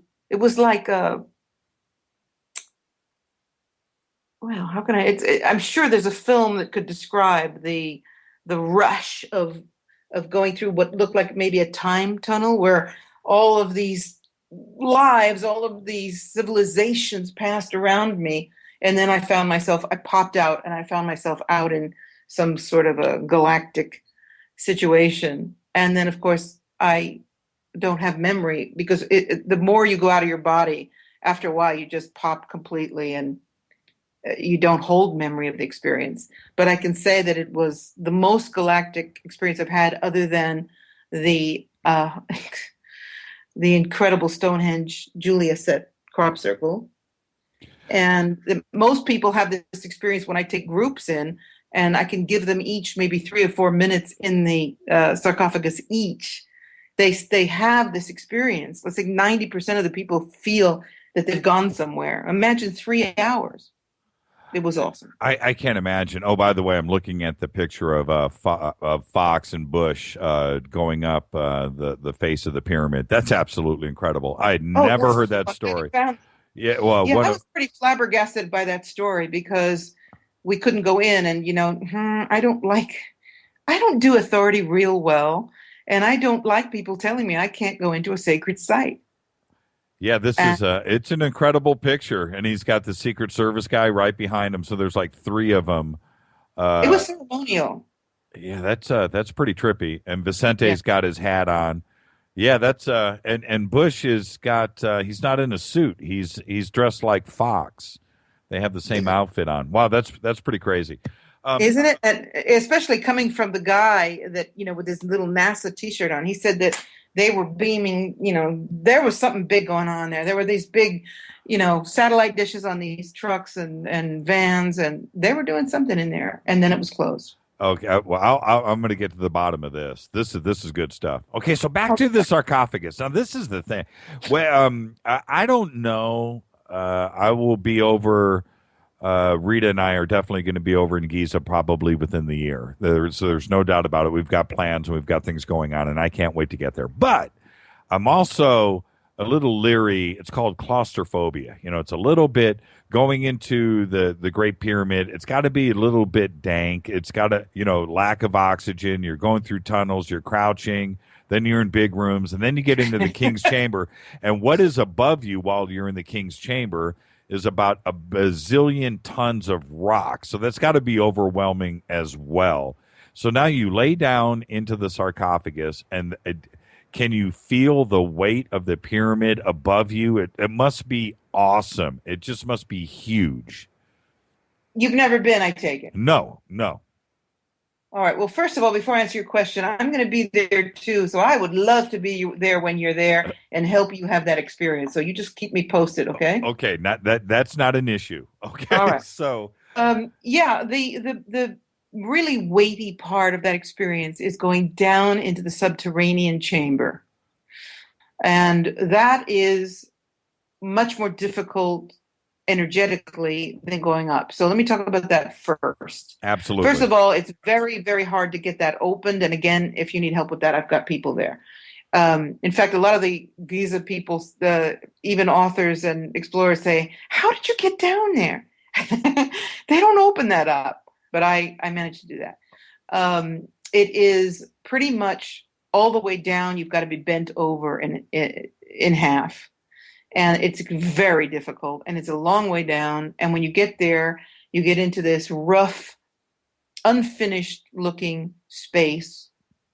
And it's bizarre. And then when I was down there, I told them to turn the lights off because, of course, I'm looking for contact with spirits. So I enjoy that. I'm fearless about that, and I enjoy that access. That is a claustrophobic feeling for sure. In fact, at one point, you're bent over, and at one point, you've got to get down on your hands and knees to get in. But, oh my God, is it worth the experience? I have had remarkable experiences down there. As far as the King's Chamber, well, yeah, of course you feel the weightiness on you. If you've got any claustrophobia issues, the Great Pyramid will blow them out of your brain because you're in there and it's granite and the rooms are suffocating. You enter into the tunnel to an entranceway where you can actually walk standing up. You've got to crouch down again and get up this tight entrance to the Grand Gallery stairway, which is wide open. And the climb up is, you want to be sure you've had a few, let's say, a little exercise before you take that on. Right. And then you've got to crouch down to get into the King's Chamber. And it is definitely a test for people who've got claustrophobia issues. But you're so in wonder, I think, as you're in that process of like, I am in the Great Pyramid. And that fear, it just dissipates. I've never, in my years of taking people, and I mean, I've been taking people to Egypt for so many years I can't count, and always getting private access in there. I have never had anyone freak out. I watched a video a couple of weeks ago, oddly enough, of a tourist, just, normal stuff, going into the Great Pyramid with a tour group. And they're all in line, like, ducks following, the baby ducks. They're all following the up the stairs. And I was shocked. I was actually taken aback when they got into the King's Chamber. There must have been at least 50 people packed in there. It could have been more, but they are just completely packed. And the noise echoing off, everybody talking, everybody taking, they've got their cell phones out. They're taking videos of each other and getting around the sarcophagus. Now, and you know what, though? For claustrophobic, it was claustrophobic just watching this video. But anyway, they're all packed in there. And then I'm going to say 5 minutes, maybe, the length of this video. And then they turned around and then everybody exited the King's Chamber. And they came out down at the bottom. And one of the guards at the bottom of the stairs, as you walk back out to the stair, the stone stairway that goes back down to the base of the pyramid. And the guard turns to this tourist and goes, "How was it? Did you like it?" And I'm just like, is this what this majestic monument has turned into? Just flooding people in. They're paying money, and I understand what tourism means for the economy there, but that's what the video was, and I'm telling you, it was heartbreaking. It was not cool. No, well, first of all, I do bring groups in. And we've been 50 people in there, but it's in silence. God forbid anybody tries to take out a camera. Right. I mean, that would just drive me out of my mind. And right. we go in there in ceremony as I remind people, you've been here before. You know what to do here. And please honor this space. So we go in and when we get into the King's Chamber, it's the most amazing thing, but people start chanting. It's like no instruction, no metronome.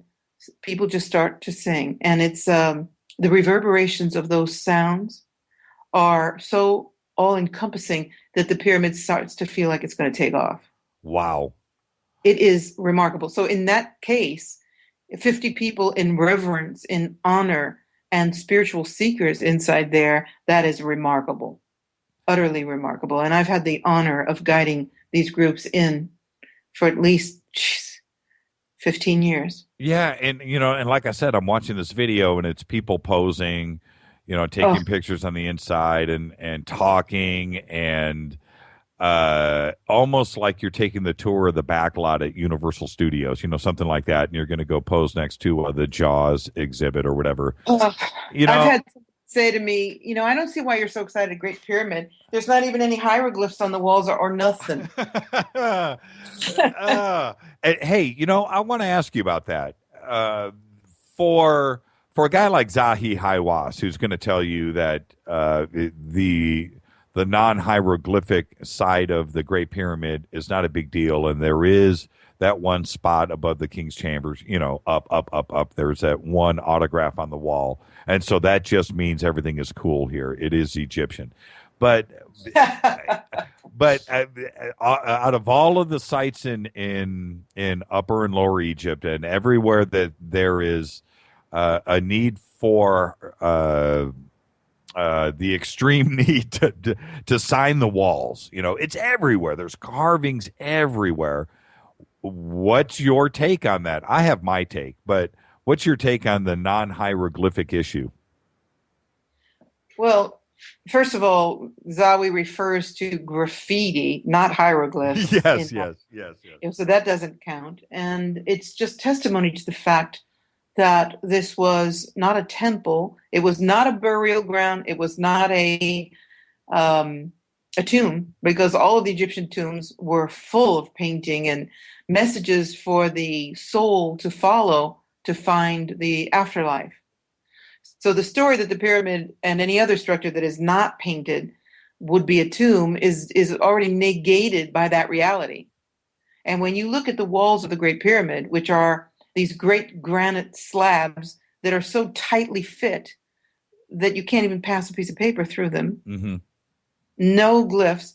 Obviously, this had to do something with energy. I mean, Christopher Dunn has done a wonderful job of describing how the mechanism may have worked. I recommend people read that book, his book. Or his videos. His videos are great. Yeah. But I just, it's testimony to the fact that there was something perhaps more mechanical about the structure than being a worshiping temple. And that's how I feel about Abydos Osirian, which is another. I mean, one of the reasons why you have these incredible experiences in Abydos Temple is because the Osirian is underneath. Yes. And it's like some kind of gigantic multidimensional portal. Yes. Well, if I'm Khufu and I spend all that time building that pyramid, I'm putting my name on it somewhere, and it's not there. Khufu is just a name that was applied early this century, or maybe 1880, 1870, whatever. But has nothing to do with ancient Egypt. There is no tie to it. I defy Zahi to concretely tie Khufu and his burial and his body being there at some point. And they can't do that, but they just want us to accept that it's a tomb, and it's wrong. I think why, with all the time that has gone past, Patricia, with your research, or anybody else, any other researcher that has gone there, that has pointed the opposite direction away from Khufu or it being a tomb, why won't they just finally just take the time to research and rewrite the history books? What is stopping them, and why the fascination with Khufu? I don't get it. Because they have a lot of secret information that they don't want us to know, number one. And number two, it's convenient, it's comfortable. They don't want to have to do the work. And look at the Iraqi invasion. The first thing we did was go in and clean out the museum of the cuneiform tablets. Right. Because that tells the real story of this planet, right? Yeah, absolutely. And I think that the fact that there is no hieroglyphs on that tomb, it's just because the Egyptians didn't build it. And let's just cut to the chase. And I'm sorry for that, but It was already there. And, I agree. For a long, long time. And the same thing that it goes for the Sphinx.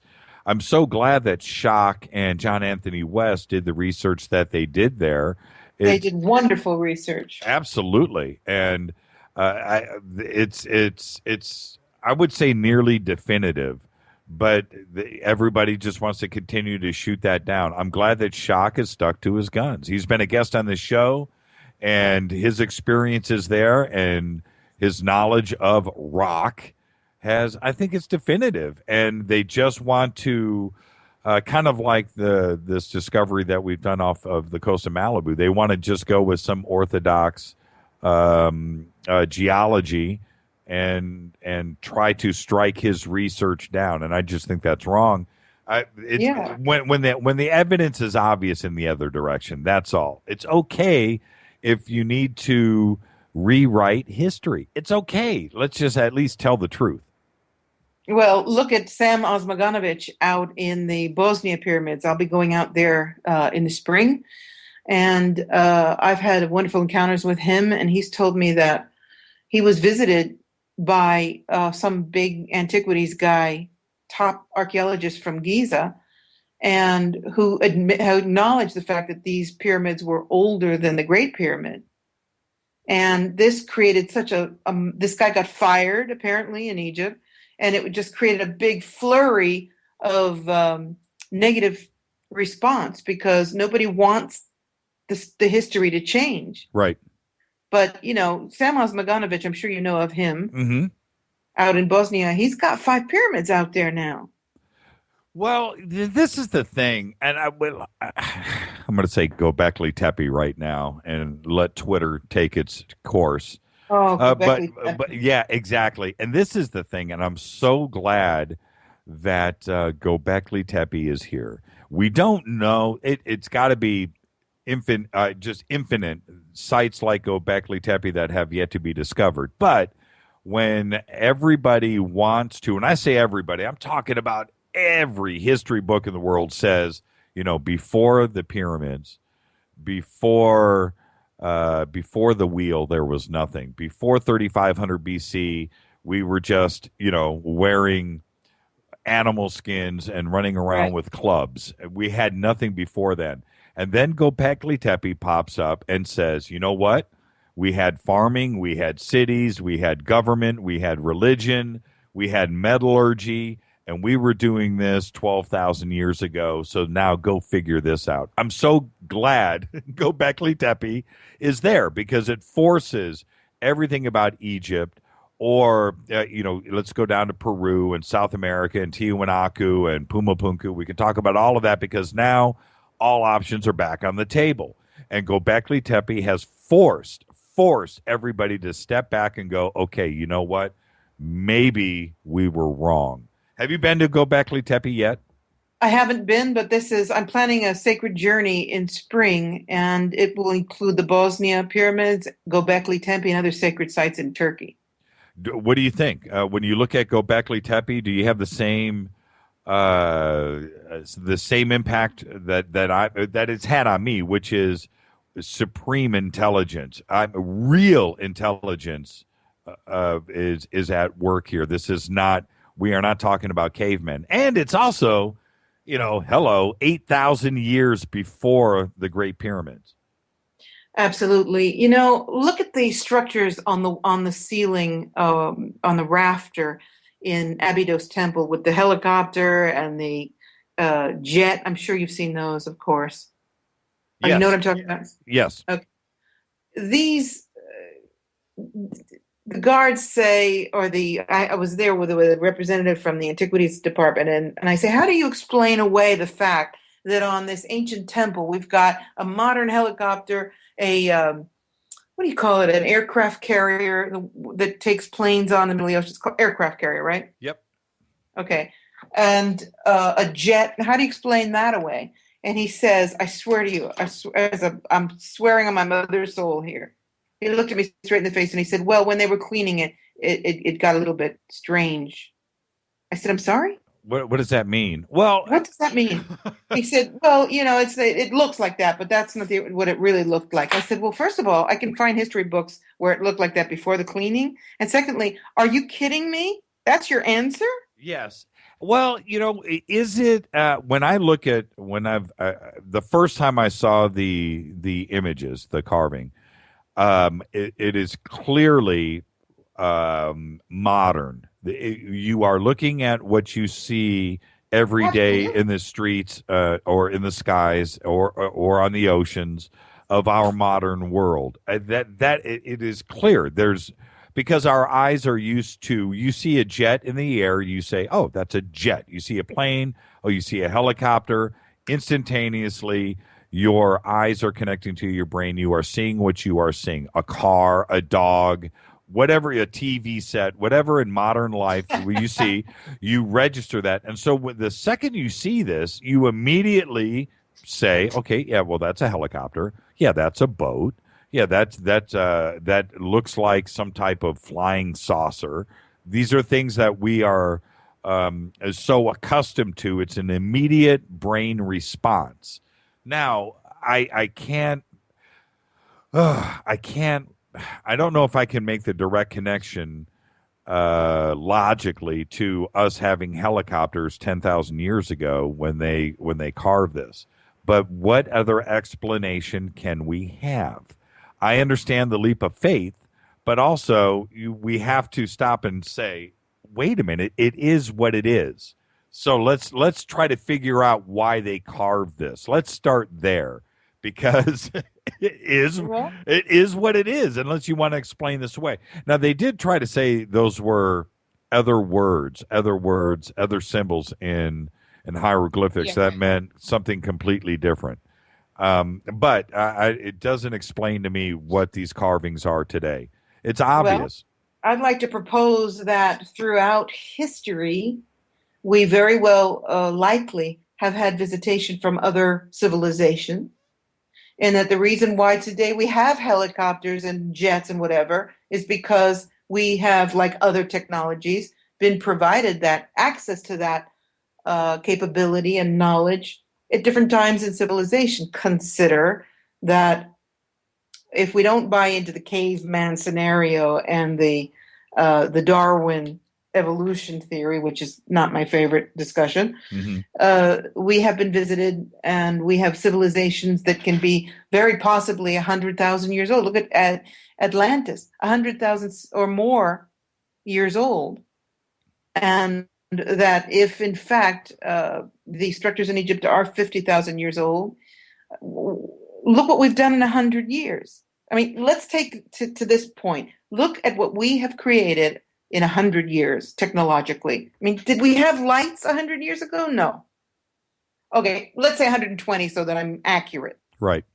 We were writing with, plumed pens in the dark or in candlelight, and to where we are now. So 120 years. Imagine 1,000, 10,000. Imagine 20,000 years.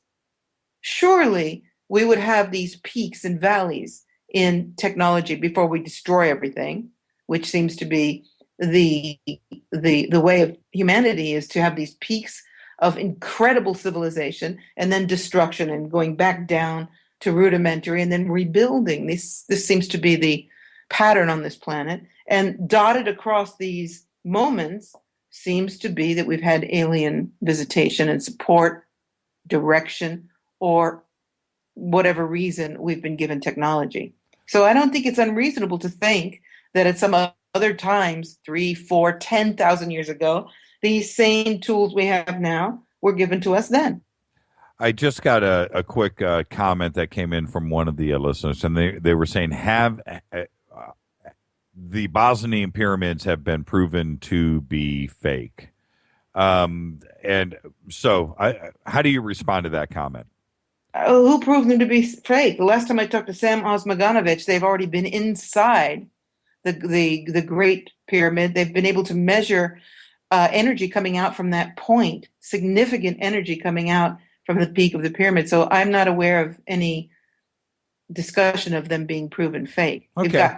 You've got people working. The wonderful Sam Osmaganovich is one of our spiritual archaeologists, and he lets people come and dig and help uncover these pyramids. So I don't know where that information comes from. I'll investigate. But as far as I know, they are very, very real. And Sam has described to me that the water, they found water canals inside this pyramid, and the water is so pure, they think it's 10, 12,000 years old, and it's still absolutely free of amoeba and any kind of bacteria. Interesting. Well, I've seen the one cave entrance that they have been working on and excavating. How deep does that go now?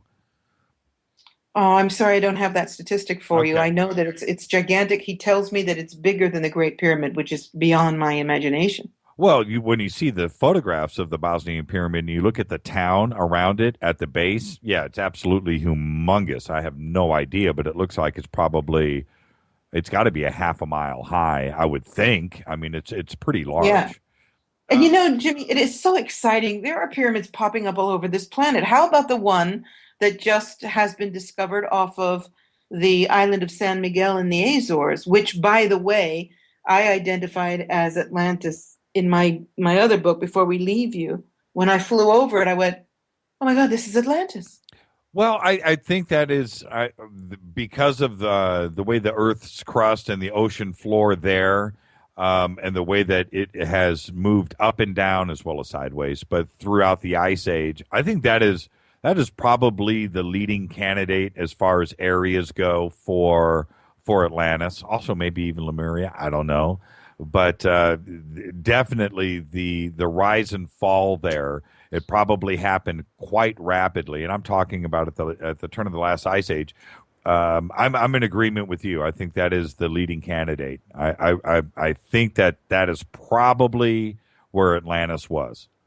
Well, I think Atlantis was an entire continent that went all the way from Iceland down to South America, which would explain why we've got the same structures in Mexico that we've got in Egypt. Imagine, instead of having to cross the Atlantic, all they had to do was maybe even not a very distant hop from this landmass between the two in the middle of the Atlantic Ocean. But definitely the Azores Islands. I mean, I went there to swim with dolphins, and I fell so berserkly in love with this place. It was otherworldly that I took every penny I owned and bought a house there. I wanted to talk to you about that. You know, we're at the top of the hour.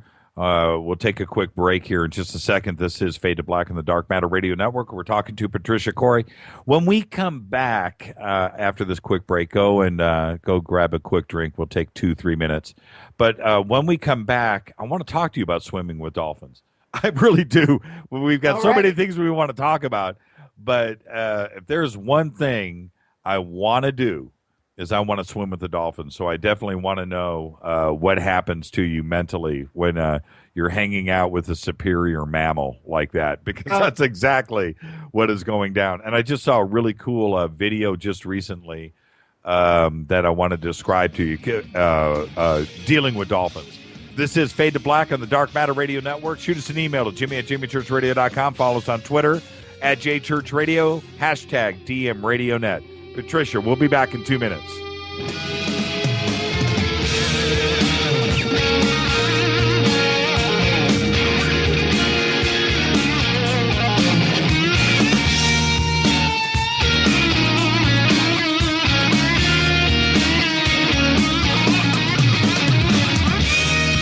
This is KJCR at JimmyChurchRadio.com.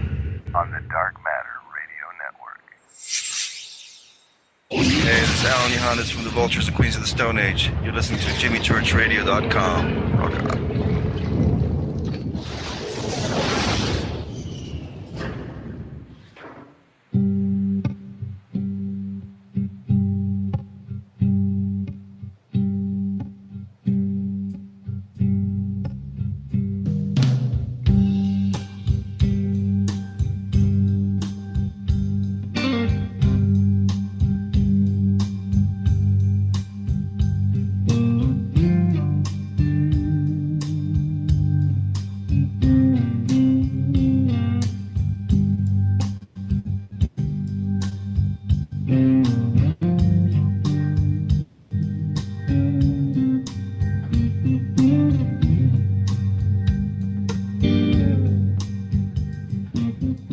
Oh, yeah.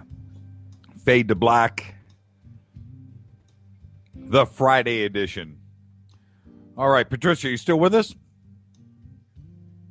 I'm here. Okay. I got it. Hey, Patricia, is Pellegrino Italian? You know, That's Italian for sure. Yeah, the sparkling water. I got to thank Italy for this stuff because I got to tell you, I've got the Pellegrino lemonada, and man, that is some good stuff. Got to thank it. Especially in summer. Oh man, what's that limoncello? This is limoncello. Yeah, okay. Give me a break. I'm a white guy from Burbank, but but I got to tell you, it's like limoncello without. It's limoncello without the alcohol. This Pellegrino thing is pretty amazing. Yum. Yeah, it's strong, man. It makes you pucker. Okay, so. Swimming with dolphins. I just recently, and I've said this so many times, but dolphins are definitely smarter than us, and it's sad sometimes when I think about it. Just anything to do negative with dolphins, I think they're smarter than us. But I saw this video the other day, and I hate watching. Sometimes you're sucked into watching the cat videos, the kitten videos on YouTube. But people send them to you and they're there and you watch them, whatever. But I saw this video the other day of this cat on a pier where these dolphins were coming up and touching their nose to the forehead of the cat. Not a kitten, it's a cat. And then the cat is like whacking the dolphin in the face and they're playing. And there's like 3 dolphins doing this. And I'm just thinking to myself, that is a higher intelligence creature right there. That is something that is way beyond us, and I would love to do it. So, what happens? Mentally, what occurs when you go and hang out and go swimming with the dolphins? All right. Well, first of all, it takes a lot of courage because unless you're going into a structure like a SeaWorld, which or some kind of a contained environment, which I really ask people not to do. You need to jump off of a boat in the middle of the ocean. And it takes a lot of courage. You've got to be comfortable with that. So the first time I did that, I wasn't comfortable because I had shark fear, which I've overcome. But jumping into the middle of the ocean into a pod of dolphins is it's exhilarating, it's scary, it's wonderful. There are no words. And then the experience of being with them, first of all, in my experience is they check you out. They run a sound test like a studio. Right. I was in the middle of this pod and these 2 sentinels came up and they started running echolation on me. And it's like, what kind of big fish is this, for God's sakes? And I could feel the pings. I could feel them all over my body. And once I was approved, these 2 sentinels moved out of the way, and then all of these dolphins started just surrounding me. It was the most extraordinary moment. It's absolute bliss.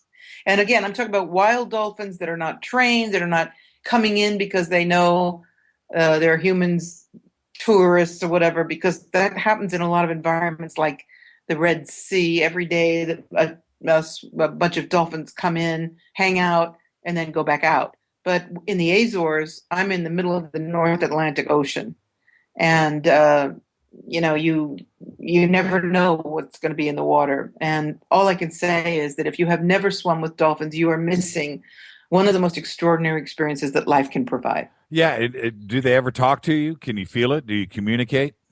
Well, yeah, this is, again, what the Emissary is about, that communications for the whales and dolphins to the human race.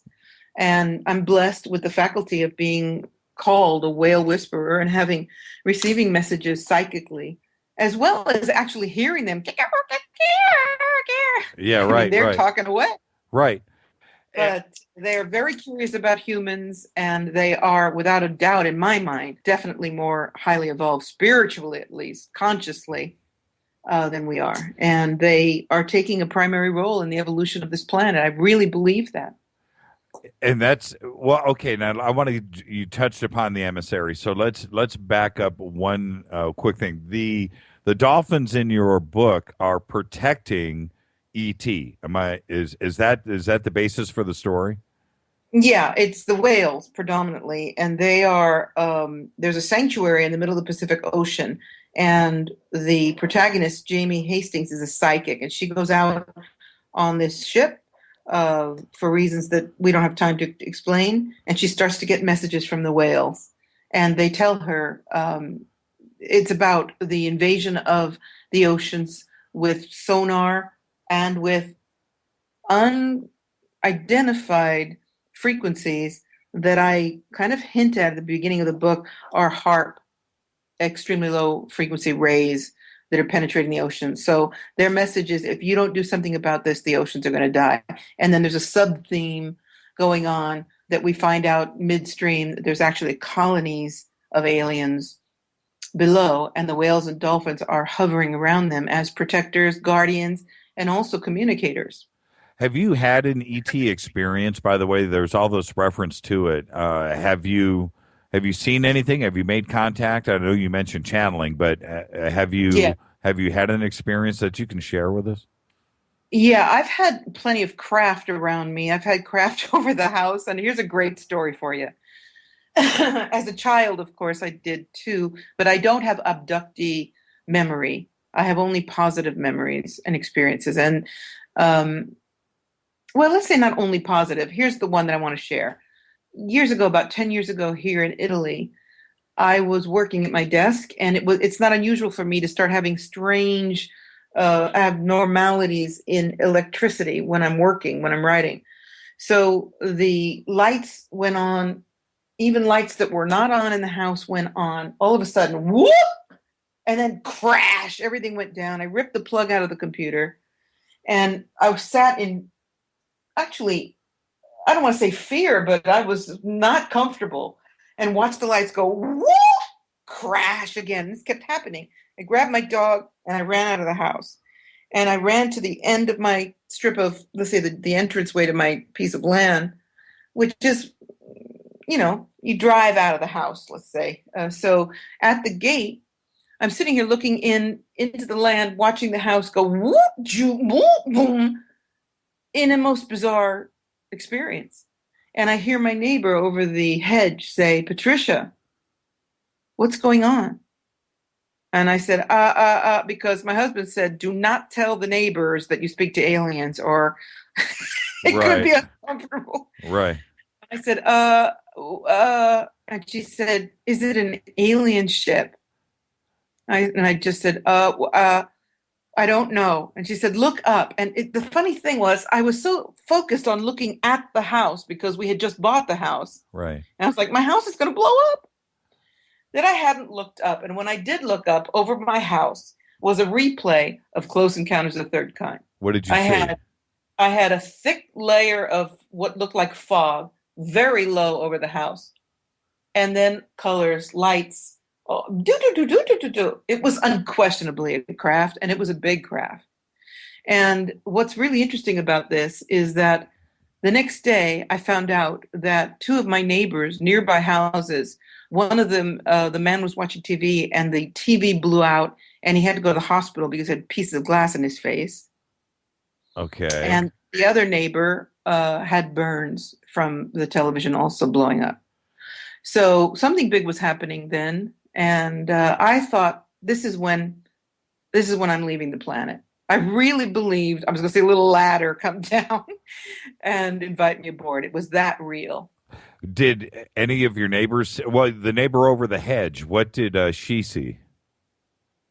She, it was really funny. She never really wanted to talk about it very much. And that's a normal phenomenon for a lot of people that are trying to cope with what they experience. And years later, I said to her, we've never really had that talk. And she said, "I don't want to talk about it in front of my husband." I said, "Well, in private, let's talk about it." And I said, you said, "Is it an alien ship?" I said, "What was your experience?" And she said, "Well, I saw the lights. I saw it, Patricia, but I'm afraid I don't want to talk about it." I said, "Okay." The thing is, it's so wonderful if you can collaborate with somebody, because when you have these experiences, they're almost so surreal that you're not sure you've had them, you know? Right. Did your husband see it? No, he wasn't home from work. He wasn't home. Wow, that's just, how long did the entire event last? I would say it lasted about 20 minutes. Oh, really? Yeah, it was huge. And what was shocking was the report that the neighbors had to be hospitalized because their equipment blew up. So the husband of this woman said it was just a strong surge in the electrical circuits. Really? Okay. But we saw, the woman and I saw, and like I said, she's the one who said, look up. And I was like, oh, are you kidding me? Colored lights, this dense, almost like angel hair layer of very phony looking fog. And it was right over my house. And it was, when you say Close Encounters, the first thing I always think of is, the lights and the light show on the craft. Was it something similar? It was. Wow. And, I got a little funny anecdote for you because I told my husband, I said, we really need to talk about this. I mean, were I to be invited aboard a craft, I would go. And it really worries me. How will you know? And he looked at me and he said, let me understand, Patricia Cory. Your great fear in life is that you're going to be taken aboard a spaceship and you won't have been able to give me the message? I said, that's it. And he said, oh, God, what are we going to do with you? Well, I've often contemplated that. And I think everybody, after they see Close Encounters, it's like the great question. Would you go? Yes. And you would? Absolutely. You would? Really? I would go if they would let me come back.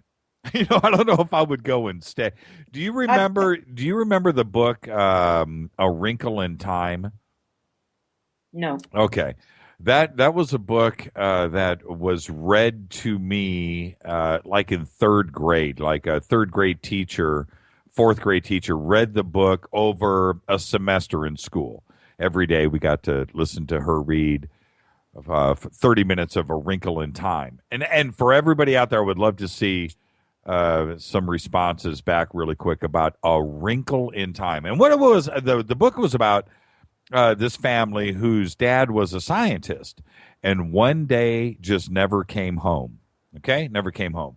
He went, there's a time machine, time element to this, but he went to another place, another world that was run by a great computer. And none of that matters. But the point is, the book, when you're that young, it allows you to question the same thing. If given the opportunity, because one of the children in the book has the opportunity to go chase down Dad and go find him, would you go and do it? Would you go and possibly go to somewhere where you wouldn't come back? And I got to say, I would only do it if I could come back. I don't know if I would go and stay. All right. Well, here's a question for you. When you go to examine this structure, which I'm assuming you're going to scuba dive? No, it's too deep for that. We're going to do remote operated vehicles, ROVs. Are you going to be in them? No, that would be a submersible and right. and horribly expensive. Okay. First pass out, we're going to do ROVs. Because I was going to ask you, if you found an opening in this structure and a light beam or something in there, would you go in? Now, yes. If you could. Yeah. If I could get in there with a submersible and there was a place to go, yeah, I would do it. Even if you might not be able to come back out? I would do it. I would do there it. You go. You've got your answer there. Yeah, well, that's a little different than jumping on a spaceship, though. That's not necessarily. But we had this is what's crazy, Patricia. Check this out. We had a remote viewer, and you can go and look at this video online. I think we have it on our website too as well. So this remote viewer, he was given the object, and inside the envelope were the pictures that you've seen on our website, right? So he goes, and this is what he saw, and I found this fascinating. he saw an entrance that went to a cave and went back underneath to a large room. And inside this large room, well, anyway, that's what he saw.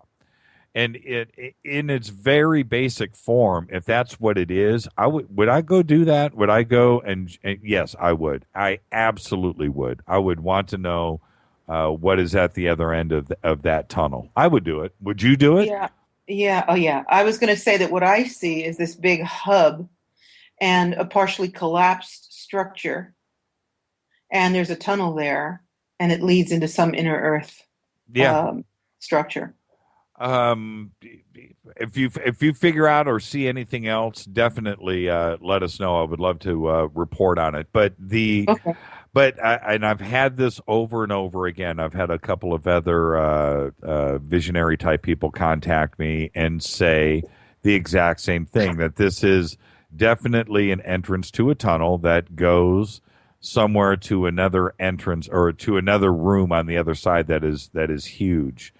And you know, even if it's natural, then you would possibly use that for your, just like we use rivers to traverse, or you know, we use the oceans to float boats on. Well, it's quite possible that this was used for something else in years gone past. There's no question about that. If that's what it is, it could have been used for any number of reasons. But it's certainly large enough to get a boat through, a submersible through, a submarine through, or anything else.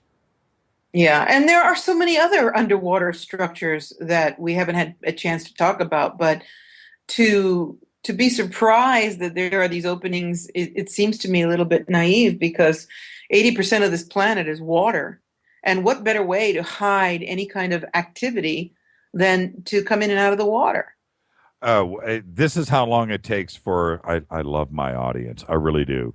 The book is by Madeline Angle, Madeline Angle, and the Tesseract. So that's what it is. It's called A Wrinkle, like wrinkle in your clothes, right? WRINKLE, I think. A Wrinkle in Time. You should check it out. It's a kid's book. It's a kid's book that'll scare the crap out of you. And I'm serious. And I look back now and I think about my third or fourth grade teacher that read that to us. What was she thinking? Because it messed me up. It made me, it made me do the radio show that I'm doing now. Thank you very much. Well, she's probably a little guardian angel for you. If she only knew. So anyway, now, you've interviewed Michio Kaku. I have. He's a great guy. He's been on the show and he's been a friend for a long time. Love that guy. But I'm also a little jealous about your conversation with Edgar Mitchell. And I just have to say, well, first off, what did he tell you? And were you able to go there? Did you go there with him? Yeah, he talked about, I couldn't get him to talk about walking on the moon, but he talked about the ecstatic experience of recognizing the all that is, and that moment actually he had his biggest moments on the return, and he spoke of being in the understanding the entirety of all creation, and he really had an epiphany in that experience and was quite remarkably spiritual about all of it. And yet, of course, having the training that he had, he was able to conduct tests. And they did some telepathic tests with Houston where they were sending telepathic messages or whatever. Apparently, they were somewhere around the 80% accuracy point. So it dramatically changed his life. But I couldn't get him to come forward on the experience of walking the moon. And I actually said, did you? Because I don't accept. Well, that's interesting, really. Yeah. And okay, well, did you ask him? I mean, were you forth? What did you? Were you direct? I'm always direct. Okay, And yeah. I said something like, "Did you actually walk on the moon?"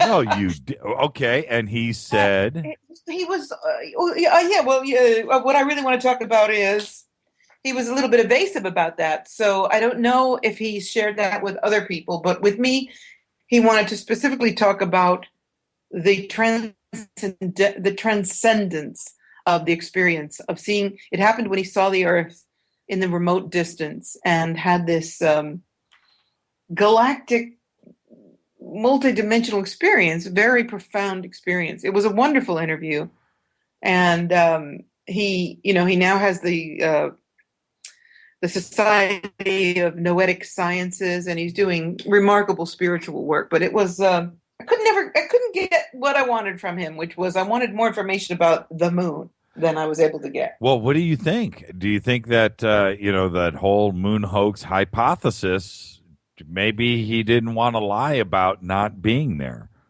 Yeah, maybe. I don't want to put those words in his mouth because I respect him so much, but I've always been very curious. I don't want to say doubtful, but curious about the whole moon story. I just don't ever buy anything 100%. I have to feel it in my gut.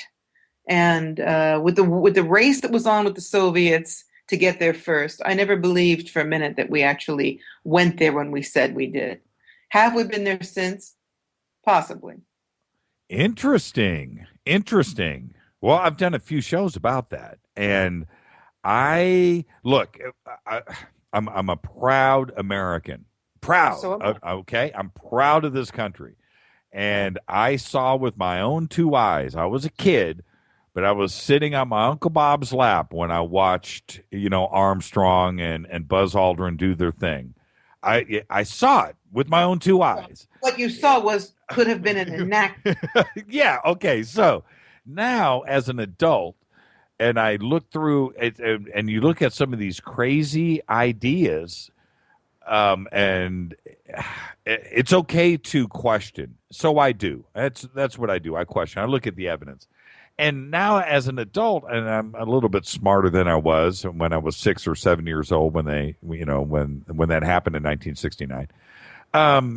That maybe, just maybe, we didn't go. Just maybe it was all theatrics. Well, there's plenty of deliberation about that, and I just would like to throw out to you a reminder that if we agree that there are secrets being withheld from the population, and if we agree that the military industrial complex is at least 30 years ahead of us technologically, then it begs the question, can we please question what we're being shown and what we're being told? And it's got nothing to do with not being a lover of one's country, although patriotism isn't my forte. I don't go there and worry about it so much. But as a population, a global population, as humans on this earth, isn't it appropriate that we question what we're seeing, especially knowing what illusions can be created technologically and visually and videographically? This is my take. Well, no, I have to ask you this first. Is it safer to be outside of the United States and have these thoughts? And do you look at things a little bit differently from, say, Rome, looking back in the United States and able to comment and research about it? Is it easier for you to be on the outside looking in?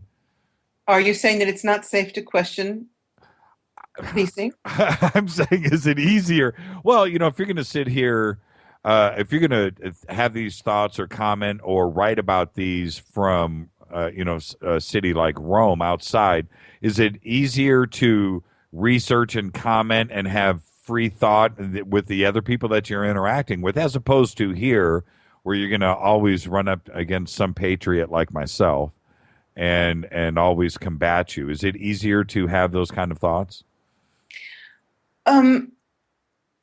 Patriot. I'm not sure about this term patriot for them because it's got a lot of different meanings. I mean, it used to mean believing wholeheartedly in what the government was doing, and then it started to mean believing in the essence and the purity of what the country was meant to be. So it's a word that has a lot of shades of meaning. What I can say is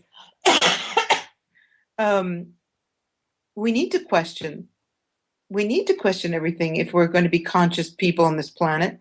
And what are you kidding me? You're going to go out 6 miles out from your coast to investigate what might be an underwater structure that could be an alien civilization. Right. Yeah, no, that doesn't sound like very safe. Well, yeah, but I guess what I'm saying is when being in a foreign country, and you're talking about the United States, faking the moon hoax. I would imagine, or faking the moon landings, I should say, faking the moon hoax, faking the moon landings, where you could possibly find a lot of people on your side of the fence over there, or in Europe in general, as opposed to here in the United States. When I comment about it, I get fought left and right. I very rarely find anybody that wants to sit down and talk to me about that. And that's my point. Do you find that over there it's easier to have that conversation? Not necessarily. And I'm an international author, so a lot of my audience is in America. And, I've brought forward a lot of questionable information. And one of the things that you can't do when you're a investigator or let's say when you're an alternative media person is you can't allow yourself to be afraid to speak your truth. And, this is a big challenge. It's something that we contend with all the time. And there will always be people who call you out. I get away with saying certain things because people can always say I'm a woo-woo, out of her mind hippie mama. Mm-hmm, mm-hmm. But I've always questioned, and I always will, what's put before me. Even the alternative information, I question that too. I don't just adhere to any belief system. I have to feel it. I have to get my hands-on information about it. And space, the final frontier, is one place where we have yet to be able to get our hands on anything solid because it's in the hands of people who have access that we don't. So we're groveling in a sense with pictures and remote information and even the Mars information. Who's to say that these pictures really are of Mars? Who's to say? Yeah, exactly. Yeah, exactly. When I see these incredible structures on Mars, and of course the wonderful face on Mars, and statues and the light beam and whatever, who's to say this is not a stage set on in the middle of the desert? Well, the whole Kubrick connection with that, and that was when you start to look at this and all of the evidence, whether it's radiation or the Van Allen belts or the technology that we had to build those rockets or the electronics or the computer systems or the heat generated in air conditioners and batteries, you have all of that. Then the spacesuits. Well, you start to pile up this evidence, and it starts to look a bit scary. And then so you have all of that, and then throw in Kubrick. And that aspect, and it's just like, man, this is really adding up. This might hold up in court. This is a bad situation. And then I'm being serious. And then when you have all of these astronauts, one after another, who again are guys that should be held up. I mean, they really and regarded in front of us as being true heroes. I mean, I'm not going to go and strap myself on the end of a bomb and launch myself up into space. No, I'm not. I would never do that. But when you throw in Kubrick into this, it starts to really everything just starts to add up, and that's when the red flags go up and the questions go up. And so, who are we not to question all of this? And it's a crazy situation. So, do I believe in the hoax? Do I believe in it? I'm just saying. Man, that's a lot of evidence that is stacking up to maybe suggest that we didn't do it when we did. Yeah, and I think that, with regard to your question again about patriotism, I think that the true patriotic American is one who believes in the foundation of this nation, this great nation, and that is truly the essence of democracy. And one of those pearls of democratic society is the freedom to think outside the box, to challenge, to question, to learn.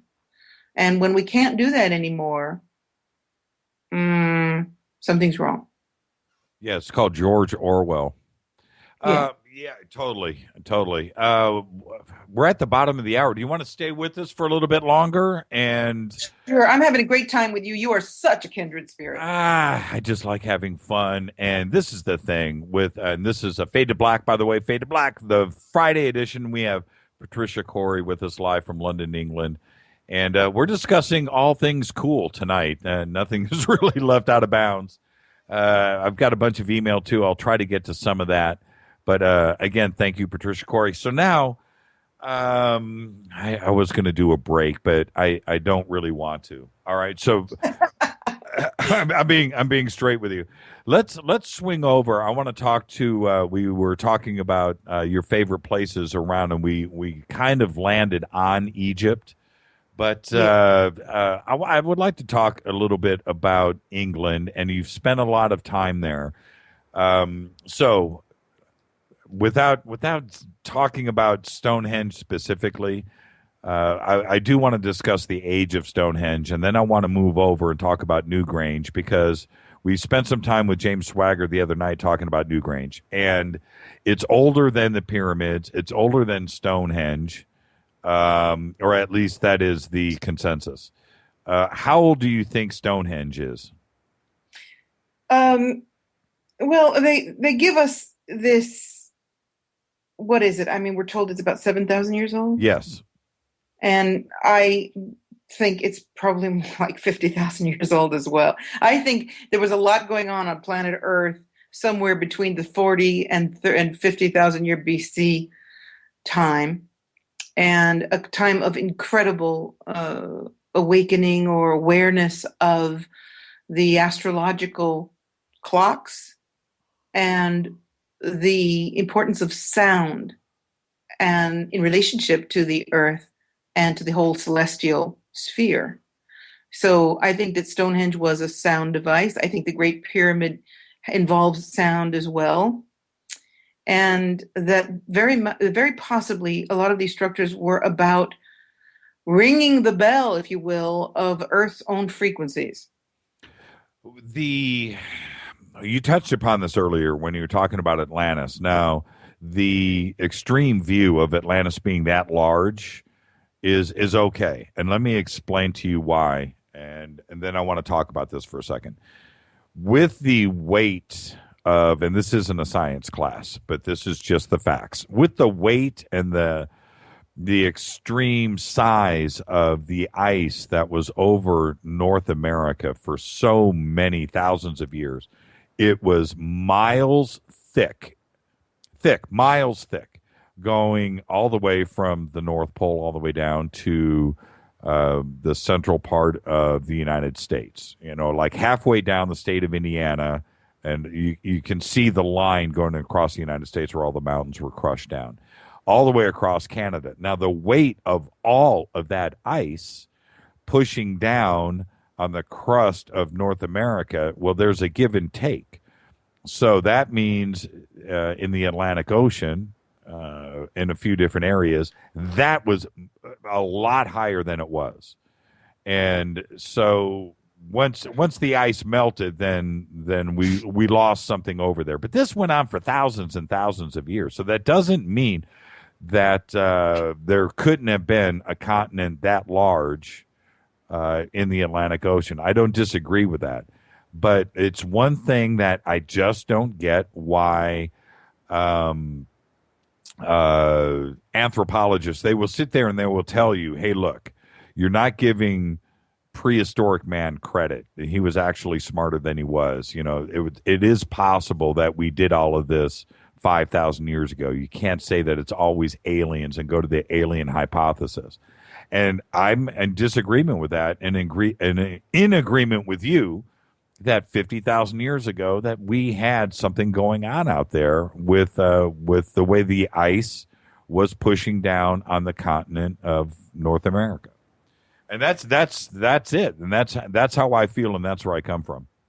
It's definitely, I agree with that. And I'd also like to suggest that, the idea of the ape man evolving into Homo sapiens is very hard to embrace, especially when you look at a pure Norwegian, let's say, young woman, and a deep Africa tribal person.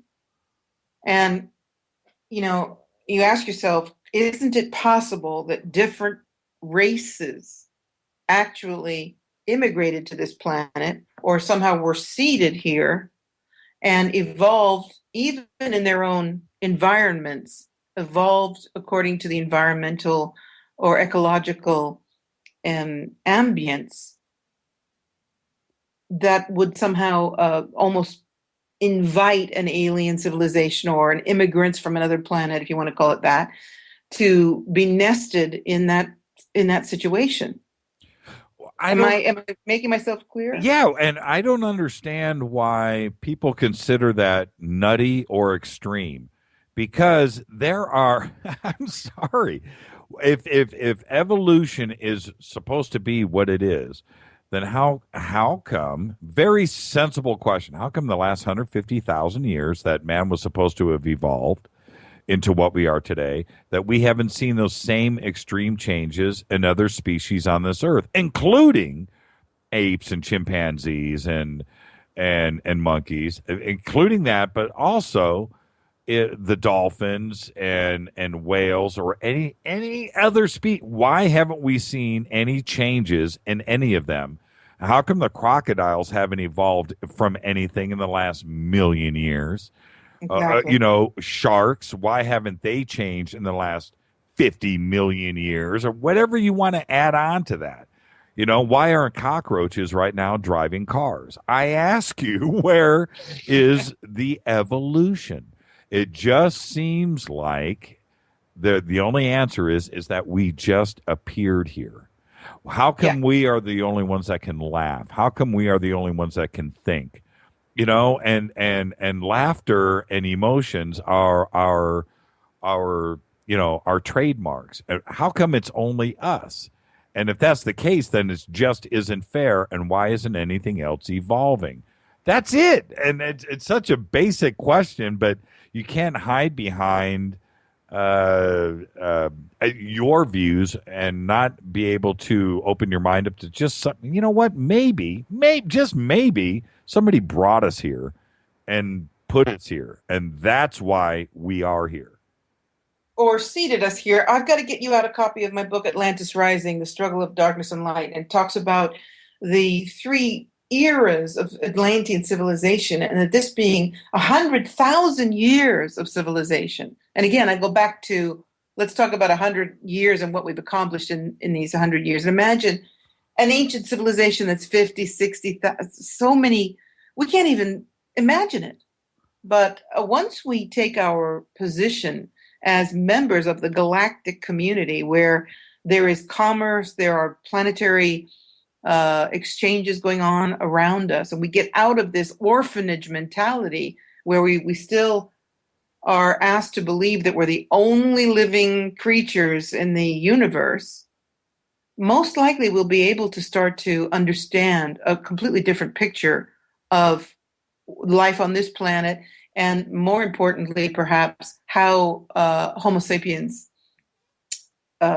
came into being. And I personally believe and write about the idea that we are seated, and that would explain very dramatically why we have such extremely different racial characteristics, although they are starting to blend more now. But I don't believe for a minute that we've evolved from the apes. No, sir. No. And that the science doesn't get away with. I've got a real problem with science saying, well, there's just this missing link, but otherwise we get it. Right. Or your brains are 95% gray matter, but we operate on 5%. Or that your DNA is 95% junk. It's like, excuse me, if you are science, that is not a good enough answer. You don't get to claim empirical wisdom and then give us these gray areas like gray matter, junk DNA, etc. Well, when science tries to teach us one thing, that is all life evolved from moss, from a virus that grew on crystals in a creek bed, and then at some point, this magical, absolutely astronaut. I have no idea what the number is on the odds of this happening. But somehow life was created then. And then the amount of odds, I have no idea how long the number is, but it would have to stretch from here to the moon. That the odds of, out of all of that, all of the life being able to, all of that DNA created, dinosaurs, and go through all of that evolution, everything to today, that the odds of our DNA being perfect to the point where you and I are communicating like we are 10,000 miles apart. That is an accident. It was just an accident. It just happened. Yeah. Accept it. No, I can't deal with that. I can't put my mind around that. It wasn't an accident.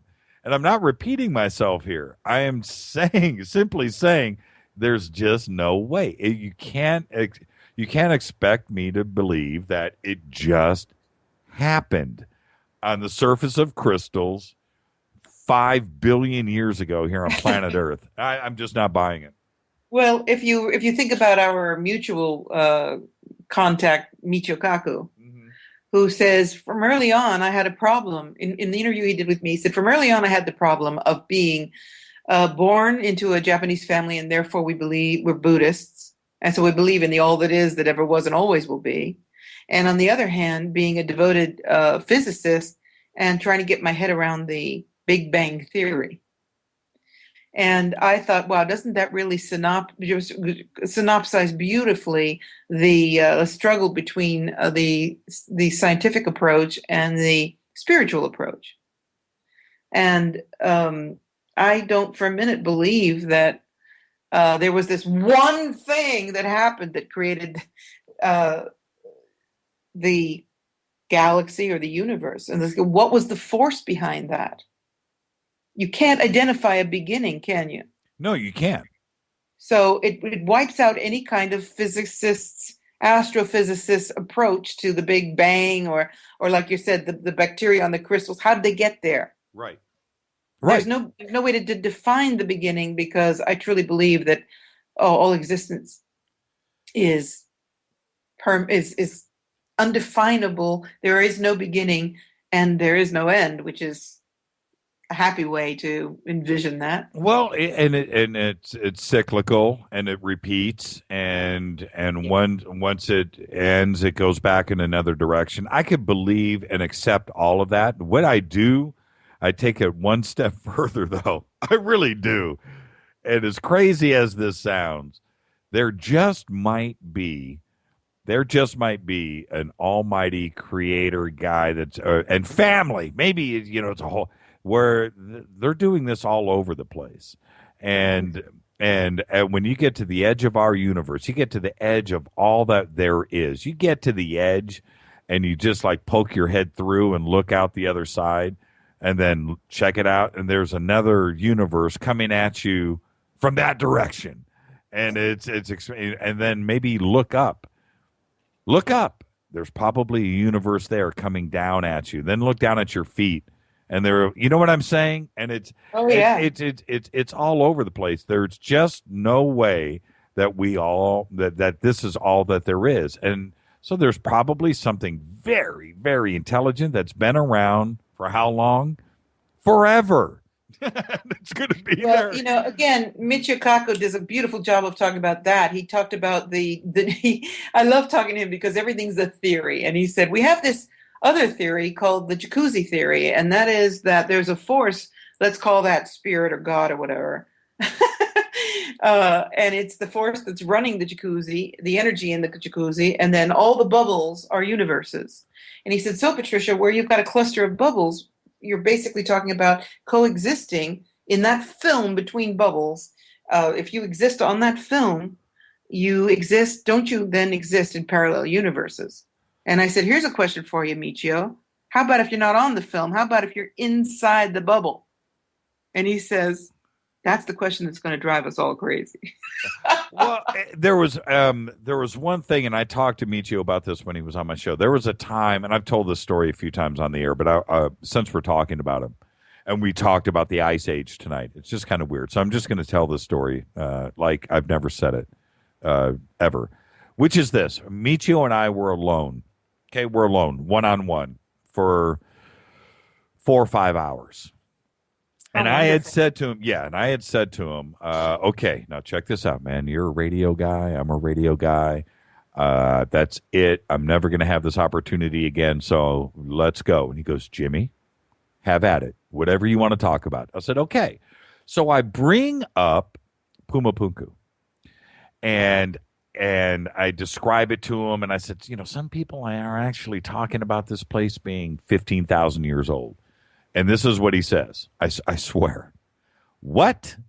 And I go, yeah, 15,000 years old, and it could be ancient aliens. We don't know, but it's, you know, he goes, stop. And I said, no, really, 15,000. He goes, Jimmy, 10,000 years. That's it.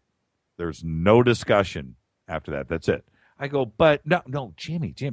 10,000 years is it. That's the Ice Age. Nothing before, everything after.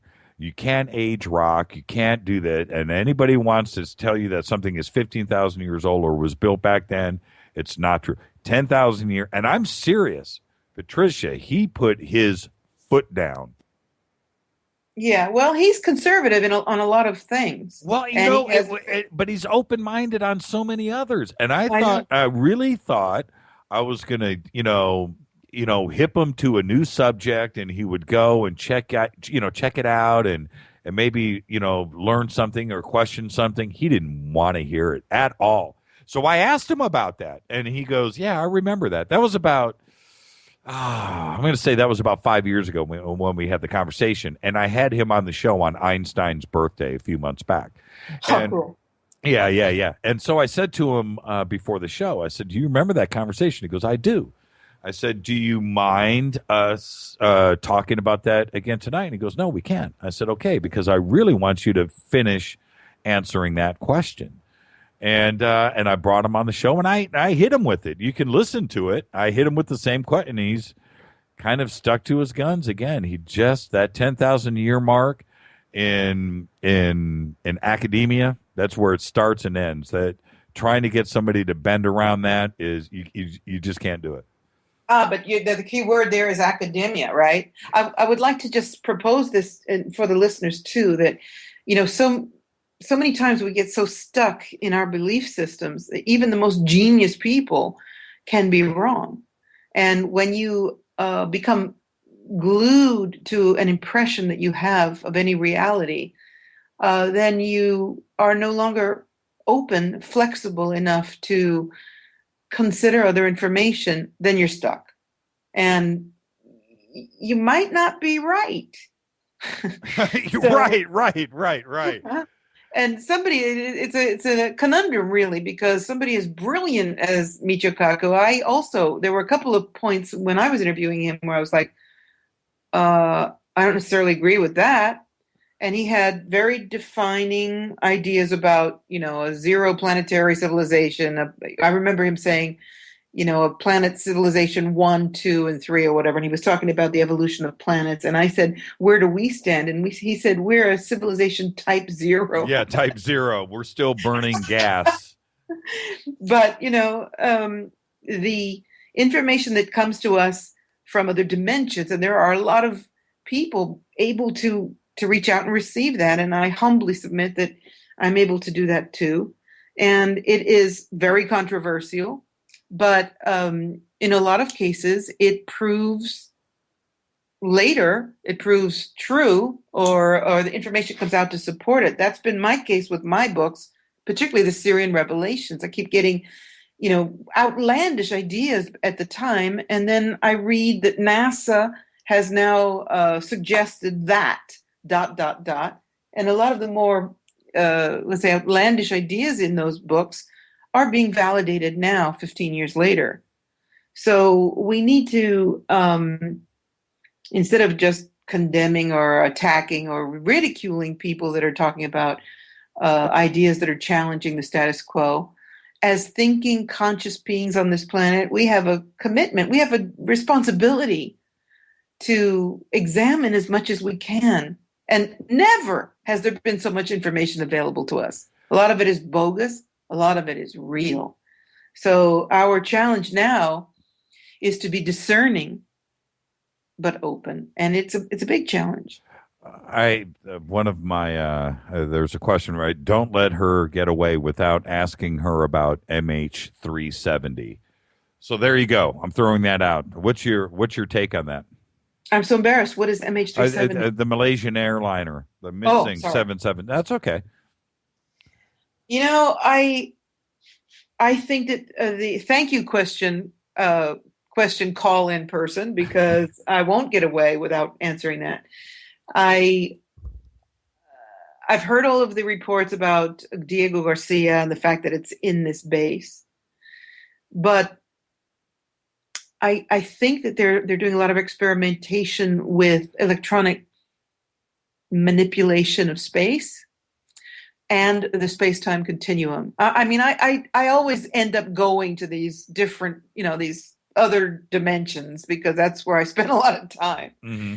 And I think that we've got experimentation going on now of plucking people, craft, and planes, well, that's craft, plucking them out of the dimension and replacing them somewhere else to test the equipment. And, you've got Philadelphia experiment to prove that. I'm sure people remember the Philadelphia experiment where they tried to move a whole ship. Mm-hmm. And when they brought it back in, oh, by the way, it was surrounded by a blue cloud. And then, seconds later, it came back in from wherever they had transported it. And as the story goes, a lot of the crewmen were stuck in the fuselage, in the metal, because they didn't set it right back down in the proper time, space coordinates. So this is going on. We're going about our business here on planet Earth, but these things are going on. And I believe that flight has been relocated somehow and is a subject of testing. Well, again, I want to thank you for coming on the show tonight. We have to wind this down, but my comment is with MH370 is because of choices by all of the governments that are involved, whether it's England, the United States, or Australia, or Vietnam, and Malaysia, and China, and India, and Pakistan, all of those countries that are directly or indirectly involved, because of the silence and the stupidity of the investigation and the search, and that cluster, if you know what I want to say, because of all of those mistakes right in a row, all of the theories, anybody's ideas are valid. Anything that anybody wants to put on the table is just as valid as anything else. And I don't care, right. I don't care if it's ET or time travel or our own missile shot it down, or it was an accident, or what. Everything should be investigated or thought about. Nothing is nutty here, and I'm totally with you on that. Could it be in Diego Garcia? It could be. Could it be? Could it be in India, Pakistan? Yep. Could it be in the fourth dimension? Absolutely. But one thing I'd like to suggest is that maybe these aren't mistakes. Maybe. Well, yeah, exactly. No, exactly. And maybe there's a deliberate plan, and yes. Just like Fukushima. Why is it that 3 years later? This is not a subject we can get into the last minute, but maybe these aren't accidents or incompetence. Maybe they're not mistakes. Maybe they're happening deliberately, and that is subject again for discernment and concern. But that's what I think. I think that there's a lot going on that we aren't privy to yet. Well, exactly. Those mistakes are what are deliberate. You know what I mean? That's the deliberate part, and we're not dumb. So, Patricia, what have you? Okay, well, you've got 30 seconds, and I'm sorry to push this all the way to the end. What are you doing right now? I think you're going to go speak somewhere. I'm speaking. I'm the keynote speaker at the Glastonbury Symposium on July 27th, which is a wonderful arena for all kinds of new thought stuff and crop circles and UFOs and whatever. And I am writing the sequel to. I'm always writing, so I'm writing another book now called The Keeper of the Crystal Skull. And I'm planning a few sacred site visits. Like I said, if you're in Egypt when I am, it would be fantastic. Absolutely. And busy. Right on. We've got all of your links up. Everything is on jimmychurchradio.com. I've got to get you back. I've got to get you back on. We do need to talk about Fukushima. We do need to talk about the oceans and this. And we didn't get anywhere.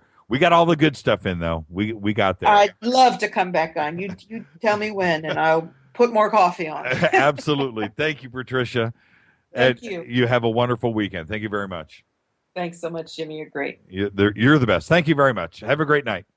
You too.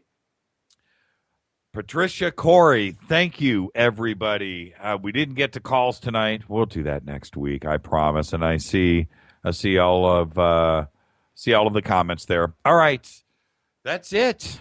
Wow, what a show! What a week! I do want to thank Patricia Cory for coming on with us tonight. Let me do this. Let me switch over. Okay, I've done that. Next week, Dr. Lynn Katay, the Phoenix Lights, Stephen Bassett, PRG. Then on Friday, special 4th of July show with Adam Gorightly. Stay tuned. Coming up next is Beyond the Paranormal, new show, followed by After Dark with my man Brian Alvarez. Got to go check that. That's a really cool live show. Stick around. Special thanks to Keith Rowland and Art Bell. Oh, I just saw that Art Bell Jimmy Church picture. That's pretty good. I'm going to actually get that up online. I like that. Fade to Black's executive producer is Rita Kumarian. She's the boss. Show is produced by Hilton J. Palm and Mark D. Kovar. The announcers are Steve Harder and Mark D. Kovar. Music is this guy right here. That's Doug Aldridge. And for anybody out there that thinks they can play guitar, you can't. That's what guys like that will do to you. The show intro is produced by Space Boy. Fade to Black is produced by KJCR for the Dark Matter Radio Network. I'm your host, Jimmy Church. Everybody have a great, safe weekend.